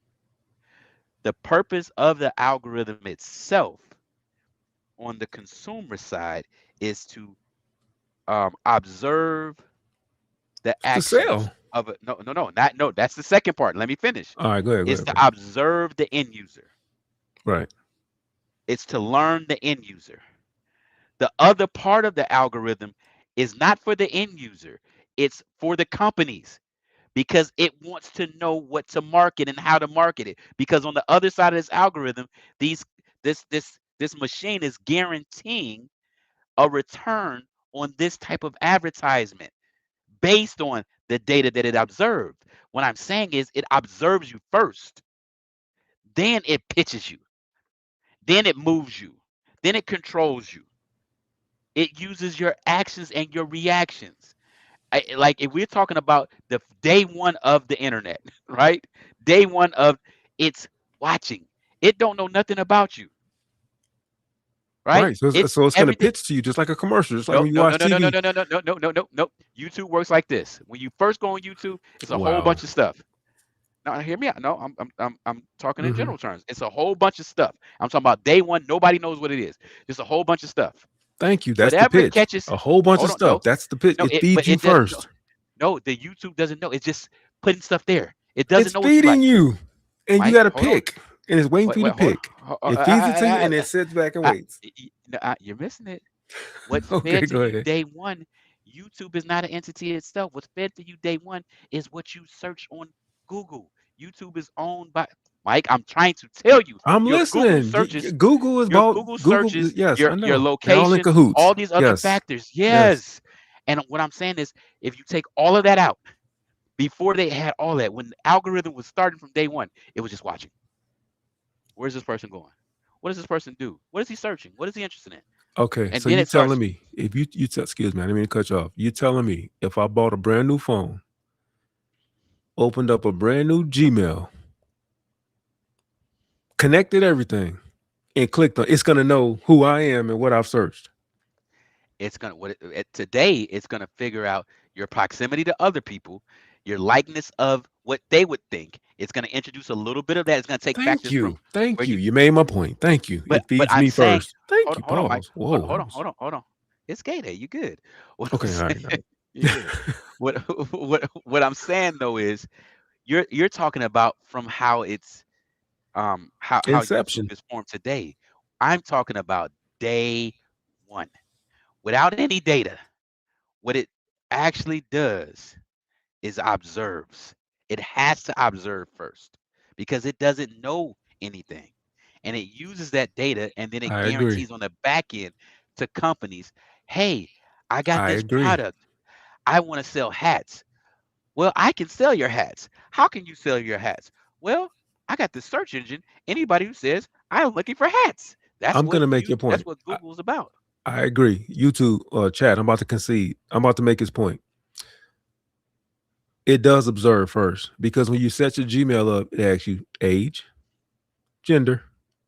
It asks you all these qualifying questions first before it feeds you. So yes, you, even though you didn't articulate your point, I'm picking up what you're putting down. You're right. You're right. It does. It sits back and observes the information that you feed it. Yes. That's how it takes it And creates a it's data set. still guessing, but you went first. Yeah. You went first. Yeah. When you set your Gmail up, you put your age. You might not have specified your gender, but you still gave it something to feed off of to kind of, Watch to this. spit back at you. Kind of like P-Hub. What? look, go in there. There's a little bit of everything. This your third episode bringing up P-Hub. That needs to be studied. That needs to be studied. You keep going there. Ever since I connected that tone, yeah, I'm like, hey, I remember that. Yeah, been a while. P-Hub. Yeah. Oh, been a while. Hey, ever since that band going on. No, ever since that band. Oh, that's for my ID. Oh, wait, whoa. Backspace. look, Control Alt Delete history. No. But and again, we can talk about that. When you first jump in there, it's a little bit of everything. Look, hover over the wrong thing for too long. Scroll. Right, swipe and stay there too long. Stare at something too long. Gotcha. Oh yeah. Oh yeah. Look, don't be doing something else. Turn your head. Don't know what your whole feet like. Hey. Yeah, you click on something and stay there too long. It's a wrap. They got you. Yep. So it's paying attention. It's watching. Yeah. So my point is, again, as consumers, we still have the power to choose, Mike. Let's be honest, right? That's what a consumer is, the chooser. Yeah. So we got the power. Let's think about gas stations, right? 80 different gas stations on your way home. You have the choice. 80 is crazy. But go ahead. Hypothetically, you have the choice to go to the gas station that you want to. We choose the bad stations. We choose Speedway. the stations. We choose the stations that got the black and miles in the thing. They got triple plate. Yeah. But you see what I'm saying? Double plated glass. Yeah. And guess what? If we didn't like those environments, we didn't feel comfortable in there and stopped shopping there, guess what? They wouldn't be selling white tees in the gas station. They wouldn't be selling Air Force Ones, Jordans. Yeah. Jordans. Oh yeah. They wouldn't sell the cheapest, craziest foods. Right? You see what I'm saying? Mm-hmm. But historically, we've shown that we like it because that's the algorithm. Guess what? Habib and Jabib buy Unical 76 across the street and opens it up, and they sell your Funyuns for 3 cents less than the store across the corner. And it's the same person. You're right. Same yeah. people. Yeah. So what you're saying is black folks got the power. Say it loud. Yes, bro, we've got more power now than we've ever had, bro. Think about this. With as much power as we have today, bro, we can control everything. We can control the entertainment industry. Literally. No other genre of music has grown as exponentially as hip hop. Hey, say that again. John, what? Genre. That's what I thought you said. Yeah, that's exactly what I said. Hey. Wait, hold on. Hey, all in favor that it's a word, say aye. Aye. I know, right? Say it again. Hey, you guys, hey, come on, bro. No, you gotta ride with me. Aye. Aye. Thank you. It's a word now. Yeah. Say it again, though. I just for clarification. What? Genre. What's the matter with the word? No. You gotta say it like you said it before. What? I'm eating my taco salad with no carbs. What did John say? John what? John 316. John 316. Yandra. That sounds like a name. Boy, I've been listening to you for the last 2 episodes. Jandra. Did he say Jandra? Yeah, yes, he doubled and tripled now. I just like that. Yeah. Hey, it's all in favor. Right. Come on, Ken, clap it out. Genre. This is how the public school system is failing right now. Let me get degrees. But no, bro. But let's think about it. Let's really think about it. No, you think about it. Genre. No, just go ahead. I'm sorry. Go ahead. I'm sorry. Go ahead. You got it. Asshole. Oh, this is what I deal with. But for real, bro. On the empowerment side, man. Bro, if you had a stock. Right, you speaking my language now. I looked up like in 2007, you put $1,000 in there, and today it's worth 2.5 mil. What would you say about that stock? Job well done. Job well done. That's crazy. Let me ask you a question. Do you think that there's any systematic oppression that would stop you from doing what you're doing? Absolutely not. We agree on that. No. Now watch this. They say the dollar goes from our pocket to everybody else real quick. ASAP. And we stop. if we really didn't want this, and we really all the complaining we do about how everybody else has control, if we say, I'm not going to the corner store, not that I'm gonna stop going, I'm only gonna go on Fridays. Hey man, what Do you you eating, bro? understand? What you eating? I'm Taco, hungry. taco, taco salad, bro. No Hey y'all, I carbs. gotta get my popcorn, my trusty popcorn. Go ahead, rock out. But but yeah, bro. Um, we can control the food that we consume. We can control interest rates. um, I say this too, Mike. Let you put your headset back on. But I was letting you put your headset on. We can control the food that we consume, right? And we think about our communities. Think about the type of food that's in our communities. Popcorn. No, popcorn Oh, is good, sorry. Mike. Talking about fried chicken. All the things that contribute to our demise, right? Let's say we said, okay, we demand better food, and we say, okay, we ain't gonna stop eating this chicken, but we only gonna go on Tuesdays. Do you know economically what we could do? You crush churches because that Tuesday special Yeah, bro, out the door. watch this. In our environment, they build up check cashing places, right?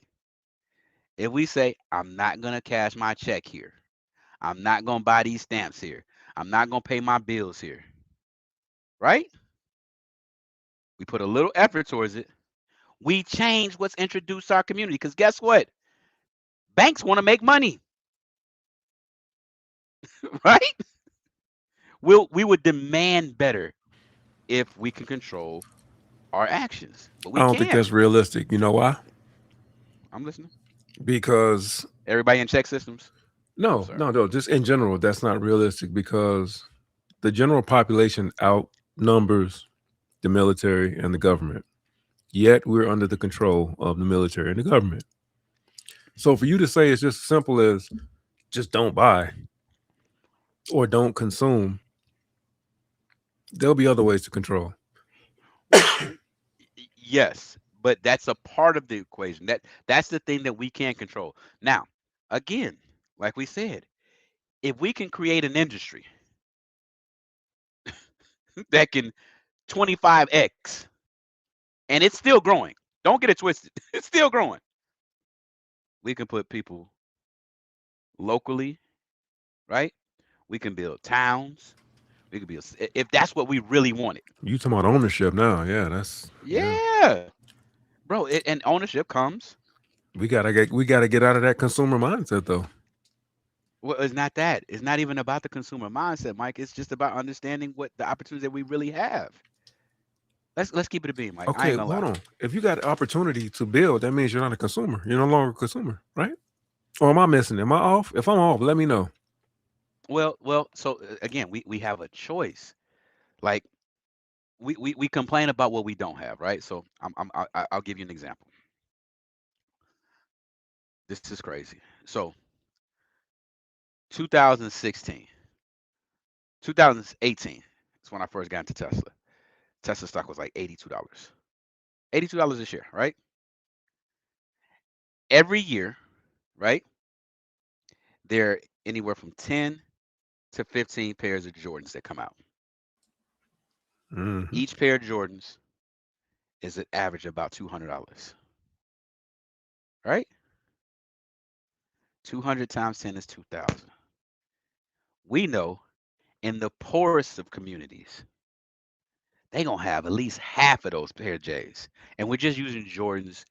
We can use that as the actual thing they're purchasing, but we're talking about just this tangible thing that they do, right? So we have that type of disposable income, right? What are we getting a return on that? Even welfare, even in the hood, even where the income is not there, we find a way to make sure we the freshest and the flyest. You feel what I'm saying? Now, over a year, that's $2,000. If I bought 2,000 shares, let's just say 2,000, well, $2,000 is about 14 shares. Let's say 15 shares of Tesla in 2017. right? And it's $86 a share, Right. and it's worth $438 right now. Do you see what I'm saying? We find a way for what we want, but we make excuses for what we didn't do, and we don't take accountability for our actions. That's what I Ain't tell my old nobody. man. Yeah. We buy what we want and beg for what we need. Yep. No. And blame for what we need. There's an excuse. That that cat that's talking about, man, it's hard out here, man. I can't get a job, I can't find no work nowhere. Look what he wearing. Look what he posting. Look what he doing on Fridays. But I Turn think a up lot of at the these, spot. I think a lot of these issues, growing up, like you said, if you're well traveled, if you're not just in the hood, you notice a lot of these issues are global. It's not just quote unquote our community. Yeah, and I'm not. This is not just about our community, but I'm telling you about what our community does. We complain about what we can't do, but we don't go back and look. Like every Thursday, Friday, and Saturday for the last 6 years, you've been turning up.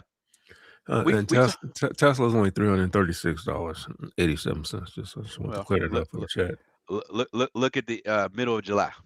Yeah, I'm talking about today. You don't care about the middle Yeah, of I July. know. You don't try to bring my blood pressure up right now. But go back. I know what it is. All I'm right. still up 50%. It's all good. But let me see. Let me look at that. Hey, up is up.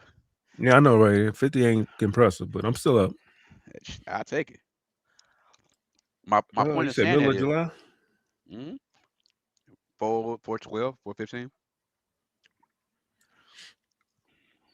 It was in the forest. Never. Yeah. 369. You looking for It was one? in the forest in December of last year. Like, what are you talking about, bro? No. February. Hold on. The last time it was over $400 was February 17th. February 23rd. It was $402.51. In February? Yes. That was the last time it was over 400. I may be off. I mean, it's not that serious. Come on. Just continue. Oh, yeah, we about to go off into another tangent. Sorry. But yeah, bro. The opportunity is there. You know what else I noticed that, bro? We throw away on in our communities.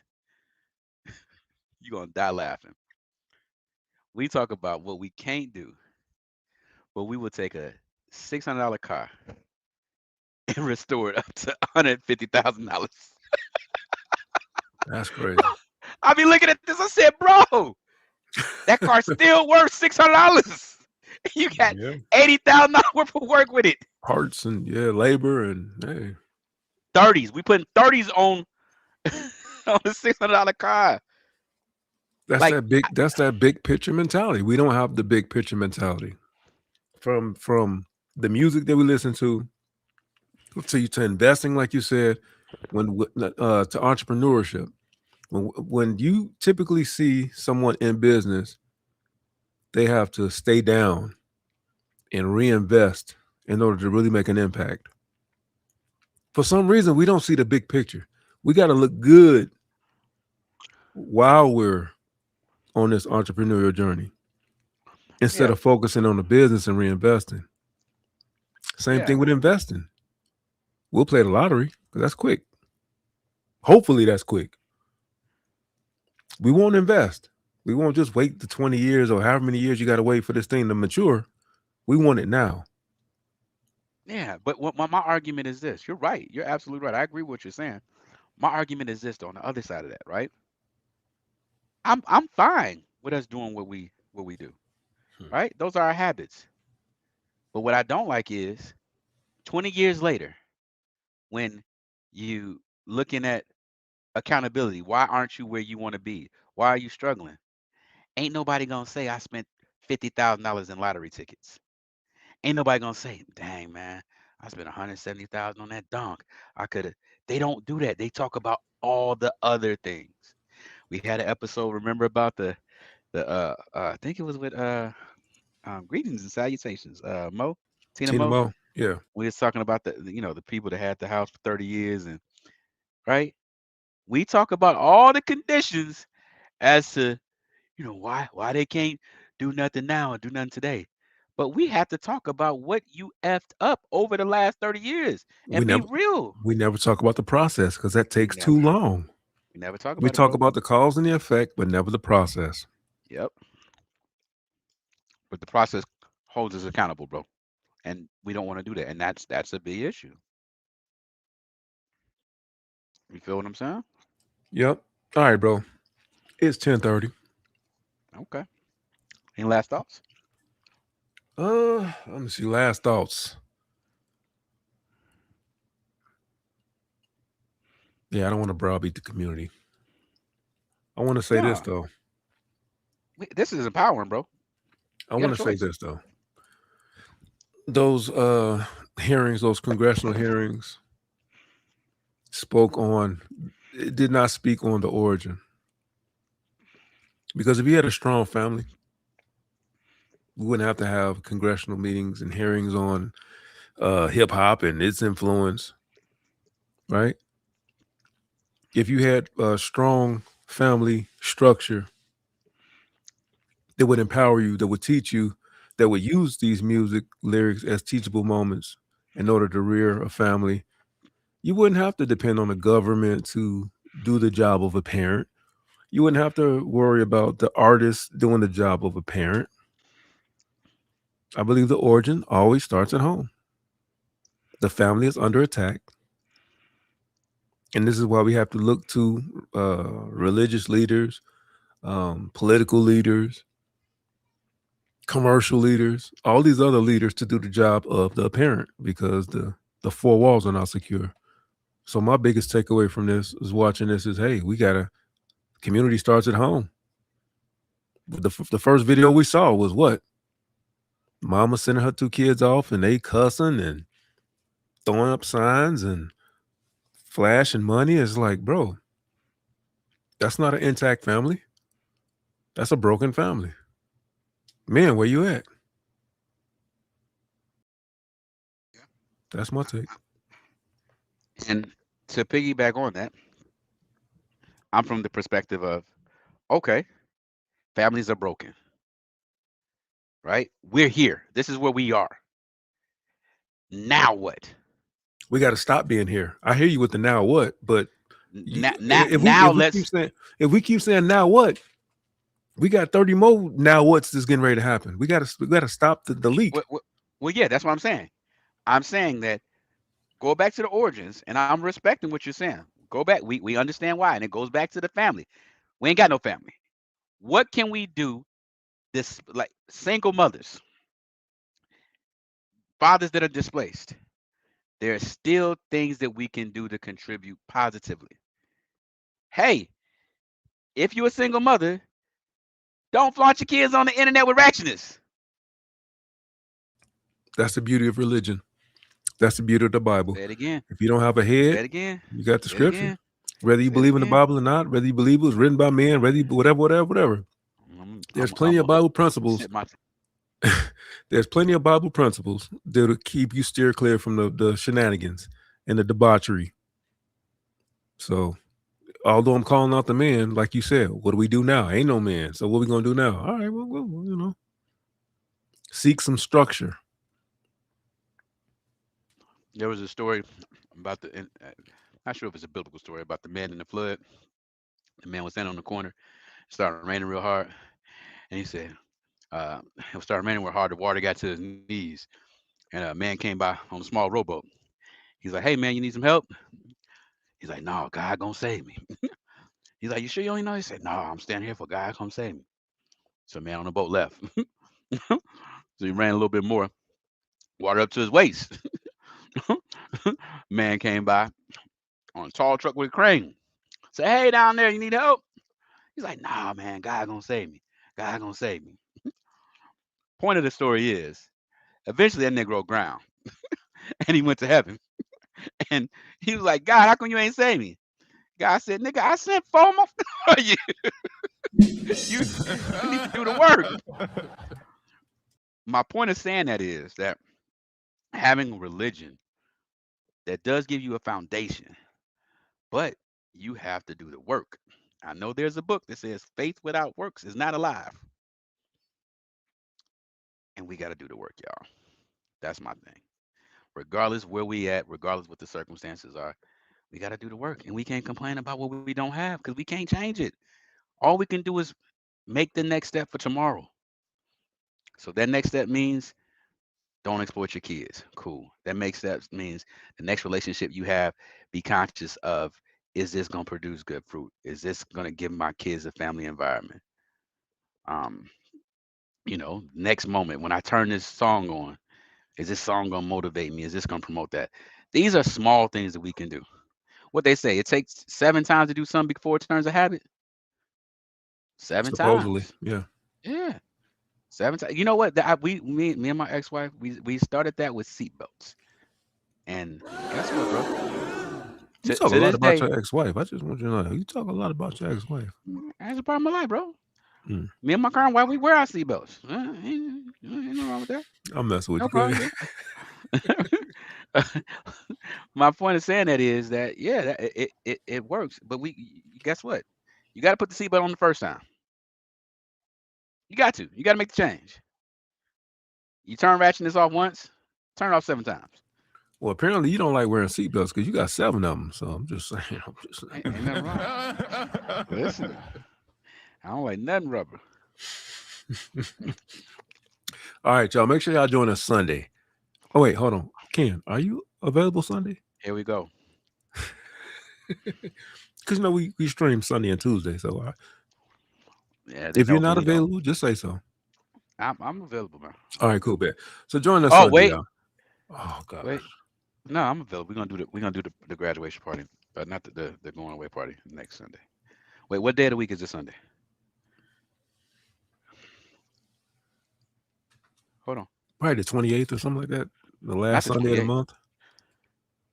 Hold on. Let me pull up this calendar. Today's the 18th. So, ooh. Right. Yeah, she going away on the 31st. We're probably gonna do it on the 30th. So, either way, I'll be here. I'll make it happen. I might be premiering from the. I gotta pull my schedule up now because what? Yeah, please. You ain't got to pass out no That's flyers. a whole week. What are you talking about? Sunday is the 23rd. So you see, I can't do. He be trying to be. He be. No. I don't know if I'm gonna be able to throw the party this Sunday, just that quick. So that's why we said next Sunday. So it's still in discussion. Right. So you're available Sunday, the 23rd. I don't know if we're gonna. She's leaving on the 31st. That's our day that we're moving her in. And you said on the 30th. I'm hoping that we can throw it on the 30th. I'll shoot for the 30th for the party. So that means we can record Sunday. But even if we do the party, bro, I'll make it work. All right, man. Here we go. I make it work, bro. So y'all, Sunday we're gonna talk about the was it the Tupac trial? Yeah, bro. And the dirt. That's probably too much. But we gotta get into that. Hey, Chelsea, all black men are complicated. Relax. Speak for yourself, my guy. We absolutely are. We are not simple creatures. We're substantive. That's two extremes. You went complicated and simple. I'm neither. We're substantive. What are you? I'm complex simple. Gay I'm day. simplicated. There it is. I'm simplicated. There it is. Simplicated. Hey, I like that. I like that. Hey, wait. All in favor that simplicated is a word. Say aye. It's a word. I'm simplicated, word, bro. Yeah, you know what? I think we should definitely start doing those trial reviews too, Mike. There's a lot of stuff going on in courts too, bro. It is. We need to talk about my man who shot Charlie Kirk. Did you hear what happened? I don't really care, bro. It was crazy. I watched the 3.5 What hour happened? debate. What happened? He pled guilty. He's like, he confessed to something, and that's a whole bunch of conspiracy theories behind how it happened. We'll have to talk about it. We have to unpack it because it's a lot of layers to that, bro. I was getting into the process. I was watching the debate between what's my girl's name? Black girl. God, God, dog. Candace. Candace Owens. Yeah, I she had a knew it. debate. What do you mean you know it? You said my girl. I said, what my coon at? Hold on. So hold on, bro. I would have said that to anybody. If I would have said Oprah. I can't say my girl. You see where the coon landed? There we go. See, the coon knew where to go. No, I was just getting it tuned up. My girl. Get the Hey, CD. My girl. Hey, CD. Hey, bro. You know, Oh, like my I know, God. that was an explosion, bro. That wasn't. I literally have the actual footage on my phone right now, and that was not. I don't believe that was a 30-6. No, But he's heck no. he's unalive though. What difference do it make? 9/11 is up for Oh, debate. bro, all up for debate. Bro, you know what? We got some we can get into that too. And get We can get shadow into. banned. Yeah. You think we will? Speaking of which, Ken, let's bring Ken up to speed with the new YouTube. Yeah, I don't know what that means. What shadow ban mean? No, forget the shadow ban. The new YouTube rules for monetization went from 4,000 watch hours to 8,000 watch hours come February. Yeah. February what?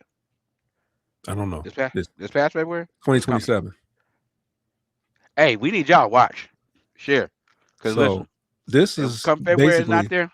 this is basically our funeral tonight because we launched September. We got a month left to make 4,000.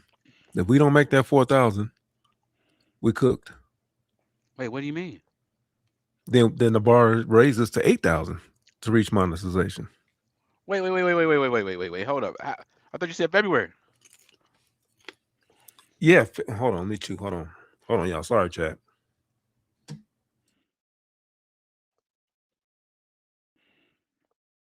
Please help me understand. Even though it's February, I know, right? Even though it's February, our channel debuted September 15th, I think.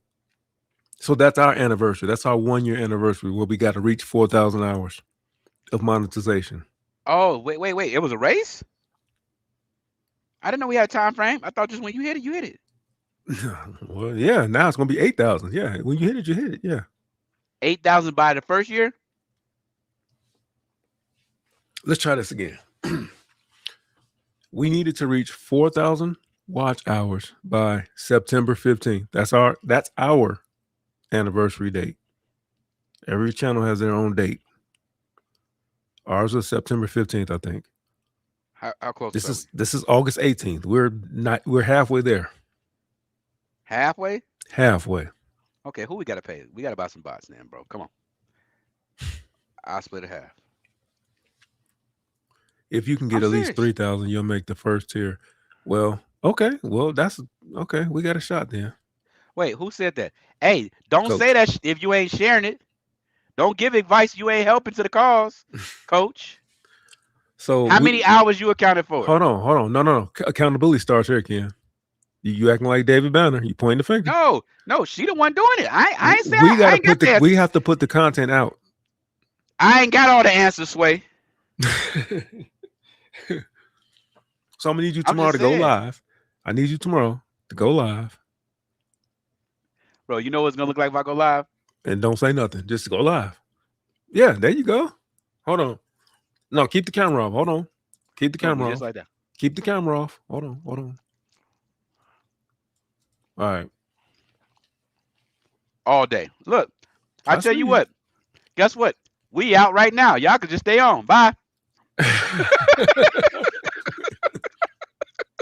help her brother. Hey, listen. Help her brother out. We gonna just walk away. Just keep us on. Y'all can get us there tonight. And we just keep this. If y'all could listen, I will send y'all some USB-C chargers for y'all phones. If y'all could just keep us plugged in for 24 hours. Everybody who's watching right now. So go in the inbox and send me your Cash App. I will send you $5 to everybody who will let us play for 24 hours. Coach got us about like 500 watch hours. So yeah. You think so? CDT, I was just going to say that. I'm finna just start playing beats, and hopefully, no, I'm serious. Like we need to watch. I was like, yo, look, I'm just gonna be beating him like. That's crazy. I wouldn't have cared if they had they not raised it to 8,000, and I was like, yo, if it had stayed at 4,000, okay, cool, whatever. But 8 is crazy work. So hopefully you guys will support, share. And I told Mike to start a stream before work and make a playlist. Exactly. Do better, Pop. Man, come on, brother. Now you... Oh, come on, brother. Right when we get ready to walk up out of here. What up, Coop? First time in the chat.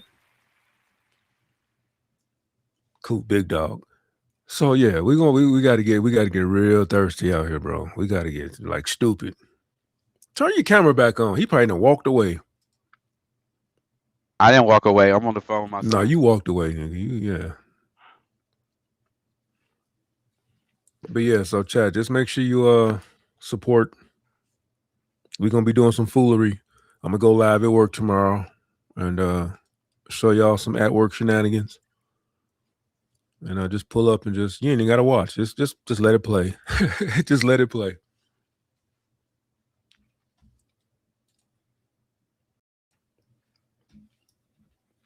All right, where's our outro music at? Because you BSing. You on that dummy. No, I gotta say to you that it's a hard. Yeah, you got family. You got family to tend to. Hold on. Let's get the outro music going. So wait. I got a question. How do does anybody really know how these hours calculate? No, they don't know, bro. In there. We just out here. Play the outro music for 5 hours. I think I'm gonna do that. Oh God, I think I'm gonna do that. Let me get that raccoon out your way. My God, my fault. There we go. So yeah, bro, we in crisis mode. We got 1 month left to reach 4,000 watch hours. Hold on, relax. We're not in crisis mode. Oh, absolutely we are. What happens if we don't? Unless you drop your draws and we go viral or something, do something stupid. Yeah, we in crisis mode. It's over. There you Look at the guy with the bottle in his head. Look at the guy with the bottle. It's a wrap. It's over. So this is our final funeral for you guys. It's over. So are we done if we don't hit it? Wait, if we don't hit it, are we done? No, I mean, look, he happy like we done. He grinning like we that's it. No, I'm not. I'm saying. No, you got to work harder. Okay, I got an idea. We needed that idea 5 months ago, my guy. We could do a 24-hour show. Excuse me? Boy, if you don't get a 24-hour show. Starring who? You and your family? Because I'm gonna be. No, the show is gonna start like this. Don't do that, bro. That ugly avatar. Get that out of here. Hey, you got a problem with white people? No, I don't. I got a problem with blue people. No, he's white. Look at you, misgendering me. Bro's blue. Oh yeah, he had a blue hoodie on. My bad. You right. We're gonna work it out. That's Trayvon Martingale. We're gonna work it out. Hey, so what? Honestly, y'all, give us some suggestions. What do we got to do to get these hours up? Because I'm not the. Coop, what we got to do if he's still here? What the heck? What we got to do? No, for real. We can buy hours. That's what a lot of people doing, Mike. I told you they doing it. CDT, what we got to do, bro? We got somebody in Nigeria. They got like 88 cell phones. Can run us up. 70 cents a day. We save 2 of their kids. Coach, what we got to do? What CDT? I told you what, bro. I'm gonna do that, but I don't know. What is he saying? Just play beats? Basically. But you're just gonna play beats every day? I'm about to play beats every day, and everybody like, you copying off of CDT? I'm like, oh my God, here we go. Oh my God. Here we go. All right. Yes, I'm copying off CDT. All right, there. So we're gonna turn to like a Sirius XM radio channel. He said, "Make videos, man. Not just like I make videos. We chop these up like cocaine. That good cocaine. When I go live, I chop it down, and we don't get no plays. No plays on the VODs. So I'm gonna keep trying. I'm just trying to make the cut before September 15th. So okay. Go ahead. How were you notified of that? Of what? Oh, the community. Oh, see, there you go, mister. I'm not on the internet. You got YouTube studios like I do. We get updated information on what the new community rules and guidelines are that you don't check. Oh, okay. I was just waiting for you to say that. You thought it was a secret society where somebody just tapped me on the shoulder like, hey, 8,000 hours. Come on, bro. I didn't know that, bro. I didn't know they sent the email, the text message, the bill in the mail. What? You stupid. What we got to do? Hey, you know what? We got 8,000 subscribers. Listen, we'll advertise your shit on here. If I hear you talk about subscribers one more time. Wait. I don't give a advertise. Bro, let's start. If y'all got products that y'all selling, and you know all the words. We know you know all the words. We know you know all of them. Man, I don't want to hear nothing about no subscribers, bro. I'm tired of hearing about that. They fake. They got to be fake. Hold on. We got 6 ninjas in the chat. Bro, we can support the people that are supporting us. So if anybody got products we want to support, we could talk about their products. Let's bring their products on the show, talk about them. And they can bring their people. We just got to turn it into a community, man. How does that translate to watch hours? People going to watch them talk about their products? We're going to do that regardless, but I'm just... You know what? Why don't you show us how to make a beat, Mike? A whole session on how to create a beat from, you know what I'm saying? From the rooty to the tooty. The rooter to the tutor. You know what I'm saying? I'm trying, Mike. I don't know what to say. I know, right? We can go viral, bro. I mean, I gotta take my shirt off. Like, what the fuck? We gotta do it. Jeez. I'm just saying. All right, y'all. We appreciate you joining us. Appreciate everybody that hit the chat, contributed to the show. That's what I'm gonna do. Coop, don't get mad when you watch the replay, because I know he blackity black, and I don't know. He probably ain't gonna like Ken. He probably ain't gonna like Ken. I'm just gonna say he don't like Ken. Who is Coop? Didn't land on Plymouth Rock. Plymouth Rock landed on us. That's gonna be Coop's drop too. Who is Coop? Coop is a content. Coop in the chat. Who is Coop? You gotta put some respect on him, man. What the? I'm just kidding. Listen, I didn't do better podcast. Where's it at? I don't even. I stopped looking at the chat like that because it was too much to keep up with. I'll tell you what. You want to debate? Come on, pull up. We'll debate. Coop don't debate. No, we ain't doing that. No, he don't do that. No. No, come on with it. Hey, whatever. I'm for whatever, bro. Hey, what we Coop just gonna call you a coon and keep it pushing. Like it ain't finna be none of that. Coop don't. I talk about your mama. No, you won't. Now you definitely won't do that. Relax, brother. You speeding, brother. Relax, brother. Hold up. That's how you go viral. Hey, you know what? Celebrity. Let's do a boxing tournament. That's what we'll do. Oh my if God. If Rachet, God, did you see that? my God. I said, what the fuck? Oh, we need to review that. That's too late. That's over. They ain't doing it. Listen, bro. Yeah. It was too many titties out. That was hilarious. And I literally was like, yeah, this Negro can't fight. All that tough talk you was talking, Rachet, you was about to get smashed. Bro. Rachet was trying to run that bag up. He got knocked out in the process. Like, boy, you tripping, man. This was supposed to be a setup, man. No. Rachet fought again against Orlando Brown. Oh, did he? Yes. I missed that. It was 2 days ago. And Clarissa Shields, bro. You ain't see that fight? I missed she that. put your girl out. Your girl was like, huh? They threw like 8 tiles. Her ring, everybody on her ring side threw a towel in. She got hit and she was stumbling, and the rest started counting for her. And she took 2 steps forward. Bro, Clarissa Shields had a boxing match, bro. See, this is the thing, bro. Hold on, chill. Hold on, chill. So who lost? Who won? Who was the boxing match? Clarissa Shields won. She went down. Okay. Well, then, all right. That's all I was worried about. To 158. And fought the champion in 158. And bro. The light skinned chick? No, she was white. Oh, okay. She was Coach Chelsea-ish. And wow, We didn't land on Plymouth Rock. Plymouth Rock landed on Clarissa Carter with a shorty boy, and she stumbled, and the refs counted her up, and she came back, and you got a corner man that can throw the towel. It was like 5 towels. They threw 5 towels, bro. I'd seen so many towels I couldn't believe it. That was laundry day, huh? Bro, it was crazy, bro. I said, I was like, I thought it was like somebody from the crowd just trying to, like, I thought it was about to be a big old brawl or something crazy. They was like, no, stop that. She about to die. She done. Old girl was like, she effed around and found out, huh?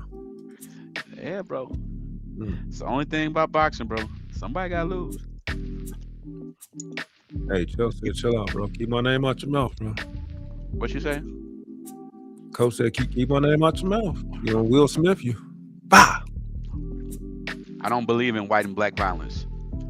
Hey, Nicole Brown Simpson said that same You're a victim. All right, yeah, y'all. bro. On that note, we finna get up out of here for the 15th time. We've been trying to get out here 25 minutes now. Where's Juice when you need her? Nope, I'm standing on here for how many more hours we need, Mike? 2,500. 25. I'm here for y'all. I'm sorry, 10 days straight. 1,500. I said 25, 1,500. All right, 8 days straight. I give y'all 8 days straight. Cap. Just like this. Bro, I ain't doing shit. Watch tomorrow. He ain't even finna. Stop the cap. Nope. Nope. I ain't even gonna lie. Nope. Y'all be seeing me fussing with my kids. I was cussing my son out while I was on mute because he don't listen. I told him to change the hose. He want to change the thermostat. All right, Mr. Entrepreneur, no 9 to 5. When you get up tomorrow, just fire it up. Hit the plus sign and go. And go where? Let us see your day to day. Let's see what it's like to be Simply Ken. Bro. Cause you ain't got no job, Ken. Gosh. That's what it is. That's what it is. Bro, I don't want to do this. I don't want to be doing this all day. I can't do this, Mike. I can't do that. If you ain't here, bro, I can't do it.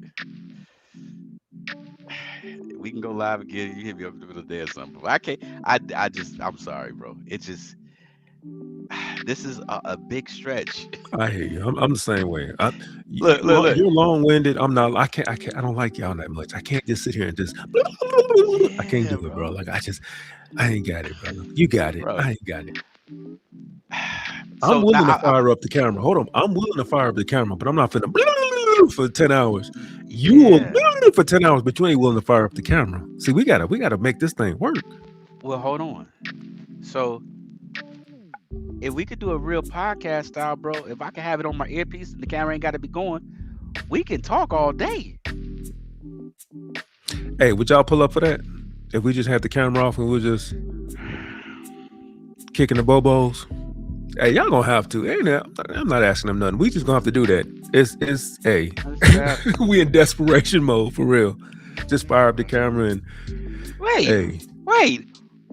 Who said they could just change the damn algorithm and the numbers on us like that?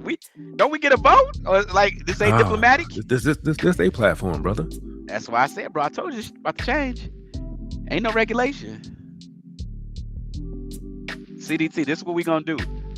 You go live, we gonna play your live.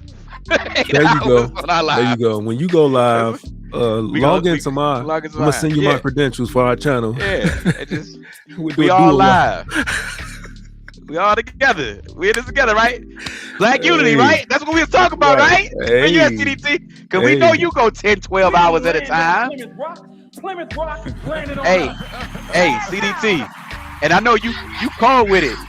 What you can do, you can AI our voices in every now and then and make it look legit. Hey, but for real though, when CDT was live, I forget what day that was. Was it Monday? No, last Wednesday. We did a stream last week. My voice could be heard on his stream. I don't know how he was doing it. We was on this platform, but when he was live, my voice was coming through on his stream. So whatever he did, we need to do that again. And again. CDT, all you do, I don't know how to do it. Just shit. Hit the live button, Mike, when CDT going, and put a camera in front of your computer for his, and we all together in this. Wait, he'll get watch hours too. Wait, he'll get watch hours too, right? Yeah. I got about 4 phones. We need more than phones. I'm IP address. They be tracking the IP. We need folks to actually click the link. You ain't gotta listen to it. Just click the freaking link and give us the watch hours.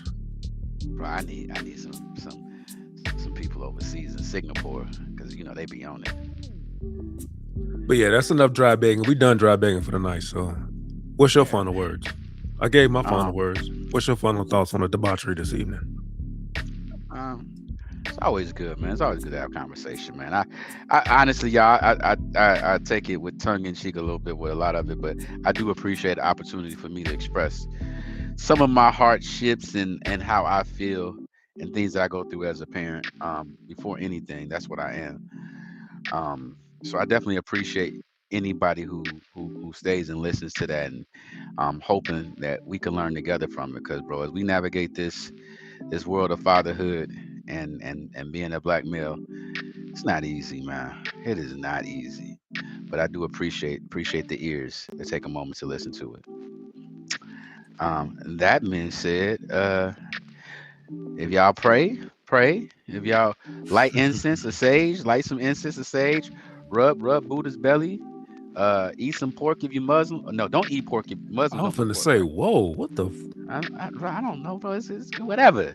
Pray to the sun god. If Zeus is who you like, whatever. What's happening, Chief? Hey, Nightbot, you are fired. That's the first Nightbot I done seen tonight. What's up, family? Join the Discord for brother. We've been live for 3 hours, and you just not dropping. Yeah, he's fired. He's out of here. Get him out of here, bro. Are you paying for them? No, absolutely not. Smart guy. Yeah, CDC, don't talk about it, be about it, bro. Yeah, but yeah, that being said, bro, we could do better. Just understand that we are empowered. We are talented enough as a people and as a culture. Even Chelsea, you're part of the culture too, baby. We are talented enough to create a genre. We are well. Whoa, wait, hold on. I said it again. It was been voted as a damn word. You gonna stop? You can't do this. You can't vote a word in and then take it out. You ain't finna do that. I just want to make sure I heard you correctly. What? You ain't finna do that. What? No. I'm gonna continue. Come on, one more time for the one time. Come on. Damn you. I will say the word for 16 hours straight if you keep begging me. Please. So again, we talented enough to create a whole lane that created $100 billion industry, y'all. Just understand that we are powerful. And it all starts with the next thing. The very next thing you do. Don't be rash in front of your kids. Shut up. He just fluffing. Yeah, nobody ain't listening. He ain't say. You said a whole bunch of nothing. You said a whole bunch of inspirational nothing. All right, y'all. We finna get up out of here. Deuces.